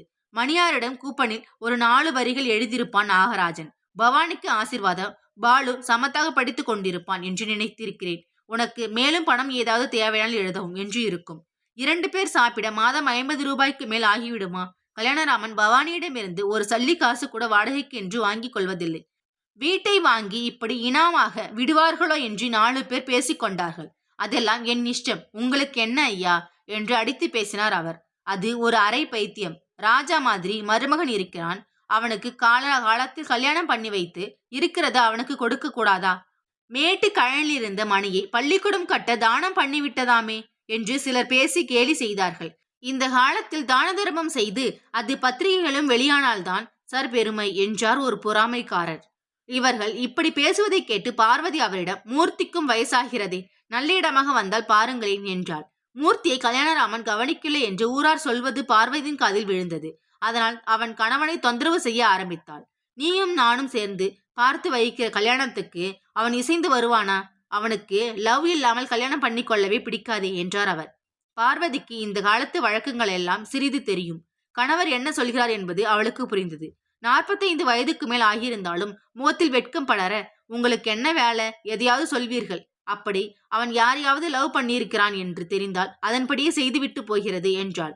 ஆகட்டும், பார்க்கலாம். கல்யாணம் என்பது ஆயிரங்காலத்து பயிர் போன்றது. இந்த பிள்ளைக்கு ஏற்ற ஒரு பெண்ணை தேடுவது மிகவும் சிரமம். பேச்சிலும் செய்கையிலும் ஒழுங்கு தவறியவன். அவனை திருத்தி நல்ல வழிப்படுத்த ஒரு பண்புள்ள பெண் தான் வேண்டும் என்று மனைவியை சமாதானம் செய்தார் கல்யாணராமன். மூர்த்தி பசுமலைக்கு வந்த நாட்களாக அவனை பற்றி அதிகம் கவலைப்பட்டவர் கல்யாணராமன் தான். 4 இடங்களுக்கு போய்விட்டு வந்தவன் கௌரவமாகவும் கண்ணியமாகவும் நடந்து கொள்வான் என்று எதிர்பார்த்தார் அவர். ஆனால் அவனுடைய போக்கு சிறிதும் மாறவில்லை என்று தெரிந்ததும் அவர் மனம் வருந்தினார். அன்று காலையில் தெருவில் நடந்த சில்லறை சண்டைக்கு அப்புறம் அவர் மூர்த்தி பவானியின் வீட்டுக்குள் போய்விட்டு வந்ததை விரும்பவில்லை. இவன் தத்து பித்தென்று பேசிக்கொண்டு அங்கே போவானேன் என்றுதான் அவர் நினைத்தார். மூர்த்தி தெருத்தண்ணியில் அயர்ந்து தூங்கிக் கொண்டிருக்கும் போது கல்யாணம் தாகத்துக்கு சாப்பிட உள்ளே சென்றார். அங்கே பார்வதி வெள்ளரி பிஞ்சுகளை துண்டுகளாக நறுக்கி மிளகும் உப்பும் சேர்த்து பொடி செய்து அதில் துண்டுகளை பிசிறி 2 கிண்ணங்களில் எடுத்து வைத்துக் கொண்டிருந்தாள். ஏது வெள்ளரிக்காய் வாங்கினாயா என்ன என்று கேட்டுக்கொண்டு கல்யாணம் மனையில் உட்கார்ந்து கொண்டார். ஆமாம், மேட்டு கழனியிலிருந்து அந்த பெண் பச்சையம்மாள் கொண்டு வந்தது. மூர்த்தி தான் விலை பேசி வாங்கினான். அவன்தான் என்னமாக பேரம் பேசுகிறான் என்கிறீர்கள்? அந்த பெண்ணிடம் குழைந்து குழைந்து பேசி வாங்கினான் என்று மருமகன் சமர்த்தத்தை மெஞ்சி வாயார புகழ்ந்து கொண்டாள் பார்வதி. கல்யாணத்துக்கு இதை கேட்கவே அருவருப்பாக இருந்தது. எந்த பெண்ணை பார்த்தாலும் இப்படி பல்லை காட்டும் மூர்த்தியின் மேல் அவருக்கு ஆத்திரமாக வந்தது. இந்தா சிறுசுகள் வந்தால் நீ பேரம் செய்து வாங்குவாயா? மூர்த்தி வாங்கினான், கீர்த்தி வாங்கினான் என்கிறாயே. அந்த கல்யாண விஷயம் மறந்து விட்டதாக்கும் உனக்கு. நீதான் எதையும் லேசில் மறந்து போகிறவளாயிற்று என்று கண்டித்தார் அவர். பார்வதி பதில் கூறுவதற்குள் கொள்ளை கதவை திறந்து கொண்டு பவானியும் பாலுவும் உள்ளே வந்தார்கள். பாலு கல்யாணத்தின் அருகில் சென்று உட்கார்ந்து வெகு சுவாதீனமாக கிண்ணத்திலிருந்து வெள்ளரி துண்டுகளை எடுத்து சாப்பிட ஆரம்பித்தான். பவானி பார்வதியின் பக்கத்தில் உட்கார்ந்து கொண்டாள். சிறிது நேரம் அங்கிருந்து யாருமே பேசவில்லை. பனியன் கூட போடாமல் வெற்றுடம்பாக அறையில் நிஜாருடன் உட்கார்ந்திருந்தான் பாலு. கால்களை நெருக்கி முடித்ததும் அரிவாள் மணியை ஒரு புறமாக வைத்துவிட்டு திரும்பிய பார்வதியின் கண்களில் பாலுவின் விலாப்புறம் தெரிந்தது. வரி வரியாக விசிறிக்காம்பால் அடித்த அடிகள் அங்கே அந்த பொன்மேனியில் கன்றி போய் தென்பட்டன. ஒரு மகனுக்காக தவமிருந்த அந்த பெண்ணின் உள்ளத்தில் வேதனை நிரம்பியது. பச்சை பாலகன், ஒன்றும் தெரியாத வயசு. இப்படி அடியும் உதையும் வாங்க அந்த குழந்தை செய்த தவறுதான் என்ன என்று நினைத்த பார்வதி கண் கலங்கினாள். புடவை தலைப்பால் கண்களை துடைத்து கொண்டு அவள், பவானி, குழந்தையை அடித்தாயா என்று கேட்டாள். கல்யாணராமன் அப்பொழுதுதான் பாலுவை கவனித்தார். வரி வரியாக தெரிந்த அந்த அடிகளை பார்த்ததும் அவர் பவானியை ஏறிட்டு பார்த்தார். அந்த பார்வையில் பிள்ளையை பெற்றுவிட்டால் மட்டும் போதாது, எப்படி வளர்க்க வேண்டும் என்றும் தெரிந்திருக்க வேண்டும் எனும் பாவம் துணித்தது. வயசான அத்தம்பதி தன்னை ஒரு தினசாக பார்ப்பதை உணர்ந்து வெட்கி தலை குனிந்தாள். ஆமா மாமி, பாலுவை அடித்து விட்டேன். ஊரார் சொன்னதை நீங்கள் கேட்டிருந்தால் நான் அடித்தது சரியா தவறா என்று தெரிந்து கொண்டிருப்பீர்கள் என்றாள் பவானி. ஊரார் என்ன சொல்லிவிட்டார்கள் பவானி? தகப்பன் இல்லாத பிள்ளை என்று தானே சொல்லிவிட்டார்கள். வாஸ்தவம் தானே அம்மா அது. வாசு இருந்திருந்தால் பாலுவை நீ இப்படி அடித்திருப்பாயா என்று கேட்டார் கல்யாணம். தன்னை அடித்ததற்காக அம்மாவை எல்லோரும் கண்டித்து பேசுவதை பாலு விரும்பவில்லை. ஆகவே அவன் கணீர் என்ற குரலில், அம்மா அடித்தால் பரவாயில்லை மாமா, அதற்கு பதிலாக எனக்கு 2 பங்கு உருளைக்கிழங்கு பொடிமாஸ் போட்டு விட்டாள். அத்தோடு என்னை கட்டிக்கொண்டு, என் கண்ணே ஏண்டா நீ விஷயம் செய்கிறாய் என்று கேட்டு கண்ணீர் விட்டாள் என்றான் பாலு. அம்மா வேண்டுமென்று தன்னை அடிக்கவில்லை, ஊரார் ஏசுகிறார்களே என்று குமரித்தான் அடித்தாள் என்பதை அந்த பிஞ்சு மனம் புரிந்து கொண்டதோ இல்லையோ. என் கண்ணே என்று அவள் அவனை அன்புடன் அணைத்து கொண்டவுடன் அவன் அடியை மறந்து விட்டான். இனிமேல் விஷமம் செய்யக்கூடாது என்று தீர்மானித்து கொண்டான். கல்யாணராமன் தன்னையே நொந்து கொண்டார். ஒரு கணம் விரித்த கடலை போல வியப்பித்து நிற்கும் தாயின் அன்புக்கு சற்று முன் கலக்கம் கற்பித்து முனைந்தார் அல்லவா. பார்வதி மட்டும் அருகில் இருந்து அலமாரியை திறந்து தேங்காய் எண்ணெய் எடுத்து பஞ்சில் தேய்த்து பாலுவின் விழாப்புறத்தில் தடவி கொண்டான். பவானிக்கு பாலுவின் விழாவை பார்க்கும் போதெல்லாம் இதயம் வலுத்தது. நாளைக்கு சரியாக போய்விடும் மாமி என்றான் பாலு அலட்சியமாக. என்ன சரியாக போகிறது போ, ஆடு மாடுகளை கூட இப்படி அடிக்கக்கூடாது என்றாள் பார்வதி சற்று உஷ்ணமாகவே. அப்படியா மாமி? எங்க பள்ளிக்கூடத்து வாத்தியார்கள் இதைவிட கேவலமாக அடிப்பார்கள். ஒரு வாத்தியார் பிரமால் அடித்தால் வெளியே வரி வரியாக தெரிந்துவிடும் என்று தலையில் நறுக் நறுக் என்று கொட்டுவார். ஒருவர் காதை பிடித்து திருகுவார், ஒருவர் வாய்க்கு வந்தபடி ஏசுவார் என்று பாலு தன் பள்ளிக்கூடத்தை பற்றி பேச ஆரம்பித்தான். பிறகு அவன், மாமா, அடுத்த தடவை என்னை வேறு பள்ளிக்கூடத்தில் சேர்த்து விடுங்கள், அதை பற்றி கேட்கத்தான் நானும் அம்மாவும் இங்கே வந்தோம் என்றான். திண்ணியில் தூங்கிக் கொண்டிருந்த மூர்த்தி விழித்து கொண்டு சமையல் அறையில் வேறுகள் பேசுவதை அரைகுறையாக கேட்டுக் கொண்டிருந்தான். இடையில் வந்து சடால் என்று பேச்சில் கலந்து கொள்வதை விட சற்று பொறுத்திருந்து எழுந்து போகலாம் என்று நினைத்து அங்கேயே படுத்திருந்தான். பாலு புது பள்ளிக்கூடத்தில் சேர இருப்பது அவனுக்கு மகிழ்ச்சியை தந்தது. அடுத்த வீட்டுக்குள் போய் பவானியிடம் பேசுவதற்கு ஏதாவது ஒரு சாக்கு வேண்டாமா? பாலு கூறியதை கேட்டதும் கல்யாணம், அதற்கென்ன அப்பா, டவுனில் இருக்கும் முனிசிபல் ஹைஸ்கூலில் சேர்த்தால் போச்சு, நாளைக்கு போய் ரைட்டரை கேட்டு டிசி வாங்கி தந்துவிடு என்றார். அவனை ஏன் போக சொல்ல வேண்டும், நானே போய் வாங்கி வருகிறேன் என்றாள் பவானி. திண்ணையில் இருந்த மூர்த்தி மெதுவாக கூடத்தை அடைந்தான். பேச்சு சுவாரஸ்யமாக கட்டத்துக்கு திரும்புகிறது என்பதை அறிந்ததும் அடுத்தாற்போல் இருந்த சமையல் அறைக்குள் அவன் நுழைவதற்கு அதிக நேரம் பிடிக்கவில்லை. இதுவரையில் உட்கார்ந்து பேசிக் கொண்டிருந்த பவானி தயக்கத்துடன் எழுந்து நின்றாள். நோ நோ, நீங்கள் பேசாமல் உட்கார்ந்து கொள்ளுங்கள். இந்த காலத்தில், அதுவும் ஈக்வாலிட்டி ஏற்பட்டிருக்கும் இந்த நாளில், ஒரு ஆணை பார்த்து பெண் எழுந்து நின்று மரியாதை செய்வது எல்லாம் எனக்கு பிடிக்காது, உட்காருங்கள் என்றான் மூர்த்தி. பவானி தயங்கிக் கொண்டே உட்கார்ந்தாள். நீ பாட்டுக்கு உட்கார் பவானி, அவன் உன் உடன் பிறந்தவன் மாதிரி என்றாள் பார்வதி. சே, சுத்த தவறு. உடன் பிறந்தவன் எதிரில் உட்காரலாம், அந்நியன் எதிரில் உட்காரக்க கூடாதாக்கும். பெண்கள் சுதந்திரம், சம உரிமை எல்லாம் சும்மா பேச்சளவில் இருக்கிறதே தவிர நடைமுறையில் வர காணாமே என்று அழுத்து கொண்டான் அவன். அதெல்லாம் நடைமுறையில் வருவதற்கு முன்பு வாலிபர்கள் மனம் நன்றாக பண்பட வேண்டும். அது தெரியுமா உனக்கு மூர்த்தி? பேச்சிலே ஒழுங்கு இருந்தால் மட்டும் போதாது. செய்கையிலும் நடத்தையிலும் ஒழுக்கமும் பண்பாடும் நிரம்பி இருக்க வேண்டும். அது எல்லோரிடமும் இருக்கிறதா அப்பா? பெண்களை நிமிர்ந்து பார்க்காமல் போகிறவனை அசடன் என்றும் அப்பாவி என்றும் கேலி செய்கிற காலம் ஆயிற்றே இது என்றார் கல்யாணராமன். மூர்த்தியின் முகம் சட்டென்று வாடி போயிற்று. என்னவமாயுது? நான் ஏதோ பேச போக நீங்கள் என்னவோ சொல்கிறீர்களே என்று பேச்சை மாற்றினான். பவானிக்கு இந்த பேச்சையெல்லாம் பிடிக்கவில்லை. பஞ்சாயத்து பள்ளிக்கூடத்து ரைட்டரிடமிருந்து டிசி வாங்குவது சிவனை நேரில் தரிசித்து வரம் வாங்கும் விஷயமல்லவாக இருக்கிறது என்று கவலைப்பட்டு உட்கார்ந்து கொண்டிருந்தாள். தலையை குனிந்து சிந்தனையில் மூழ்கியிருந்த பவானின் தோற்றத்தை மூர்த்தி தன் ஓர கண்களால் அளவெடுத்து கொண்டான். கனகாம்பர வர்ணத்தில் மெல்லிய கரை போட்ட கைத்தறி புடவை உடுத்தி வெள்ளை சோழி அணிந்திருந்தாள் அவள். அலை அலையாக படிந்து வளைந்திருந்த கூந்தலை முடிச்சிட்டிருந்தாள் பவானி. நீண்ட அவள் கண்ணிமைகள் இரண்டும் மை தீட்டப்பட்டவை போல கருமையுடன் விளங்கின. அவள் வேண்டும் என்று கண்களை சோற்றுவது இல்லை. ஆனால் மனதிலேயே குமழையிடும் துயரம் அவள் கண்களில் தேங்கிய அவைகளை சஞ்சலத்தில் ஆழ்த்தி அங்கும் இங்கும் சுழல வைத்தன. யாருடன் பேசினாலும் என்ன தவறு நேர்ந்துவிடுமோ, யாரை பார்த்தால் ஏதாவது கலக்கம் வந்துவிடுமோ என்றெல்லாம் அவள் மனம் தவித்துக் கொண்டிருந்தது. அழகாக பிறந்தது அவளுடைய குற்றமில்லை. அழகை ஒரு பெண்ணுக்கு அள்ளி அளித்த ஆண்டவன் அவள் வாழ்க்கையை சூன்யமாக்கி விட்டானே, அவனுடைய குற்றம்தானே அது. தண்ணீர் கொண்டு வருவதற்கு குளத்துக்கு போனால் 60 வயசான சேஷ்தார்த்தி ஏதாவது காரணத்தை வைத்துக் கொண்டு அவளிடம் பேச வருகிறாள். பையன் நன்றாக படிக்கிறானா? வாசு போன அப்புறம் உன் அண்ணா இந்த பக்கமே வரவில்லையே, கூட பிறந்தவர்களே அப்படித்தான் அம்மா என்று ஏதாவது பேசிக்கொண்டு நிற்பார் குளத்தங்கரையில். என்னோடு பேசாதீர்கள், இதெல்லாம் என்ன அனாவசியமான பேச்சுகள் என்று அவரிடம் சொல்லிவிட வேண்டும் என்று பவானி துடிப்பாள். ஆனால் ஊரில் 4 பெரியவர்களுடைய உதவி தனக்கு தேவையாக இருக்கும் என்று எண்ணி ஒரு பரிதாப சிரிப்பு சிரித்துவிட்டு அங்கிருந்து வீட்டுக்கு வந்து விடுவாள். தலையை குனிந்து கொண்டு அவள் உட்கார்ந்திருந்தாலும் அவளுடைய சிந்தனை பூராவும் பாலுவின் வருங்காலத்தை எப்படி உருவாக்குவது என்பதில் முனைந்திருந்தது. பவானி இப்படி திடீரென்று மௌனமாகி சிந்தனையில் மூழ்கிவிடுவதை பார்வதியும் கல்யாணமும் கவனித்திருக்கிறார்கள். ஆனால் மூர்த்தி மட்டும் தன்னை பார்த்துதான் அவள் தலை குனிந்து உட்கார்ந்திருக்கிறாள் என்று விகல்பமாக நினைத்து கொண்டு அந்த அதர்மமான கற்பனை உருவம் கொண்டு ஆரம்பித்தான். இந்த கதையோட தொடர்ச்சியை அடுத்த வீடியோவில் பார்க்கலாம். இந்த கதை பிடிச்சிருந்தா ஒரே லைக் மட்டும் பண்ணிக்கோங்க. மறக்காம சப்ஸ்கிரைப் பண்ணிக்கோங்க. தேங்க்யூ ஃபார் வாட்சிங்.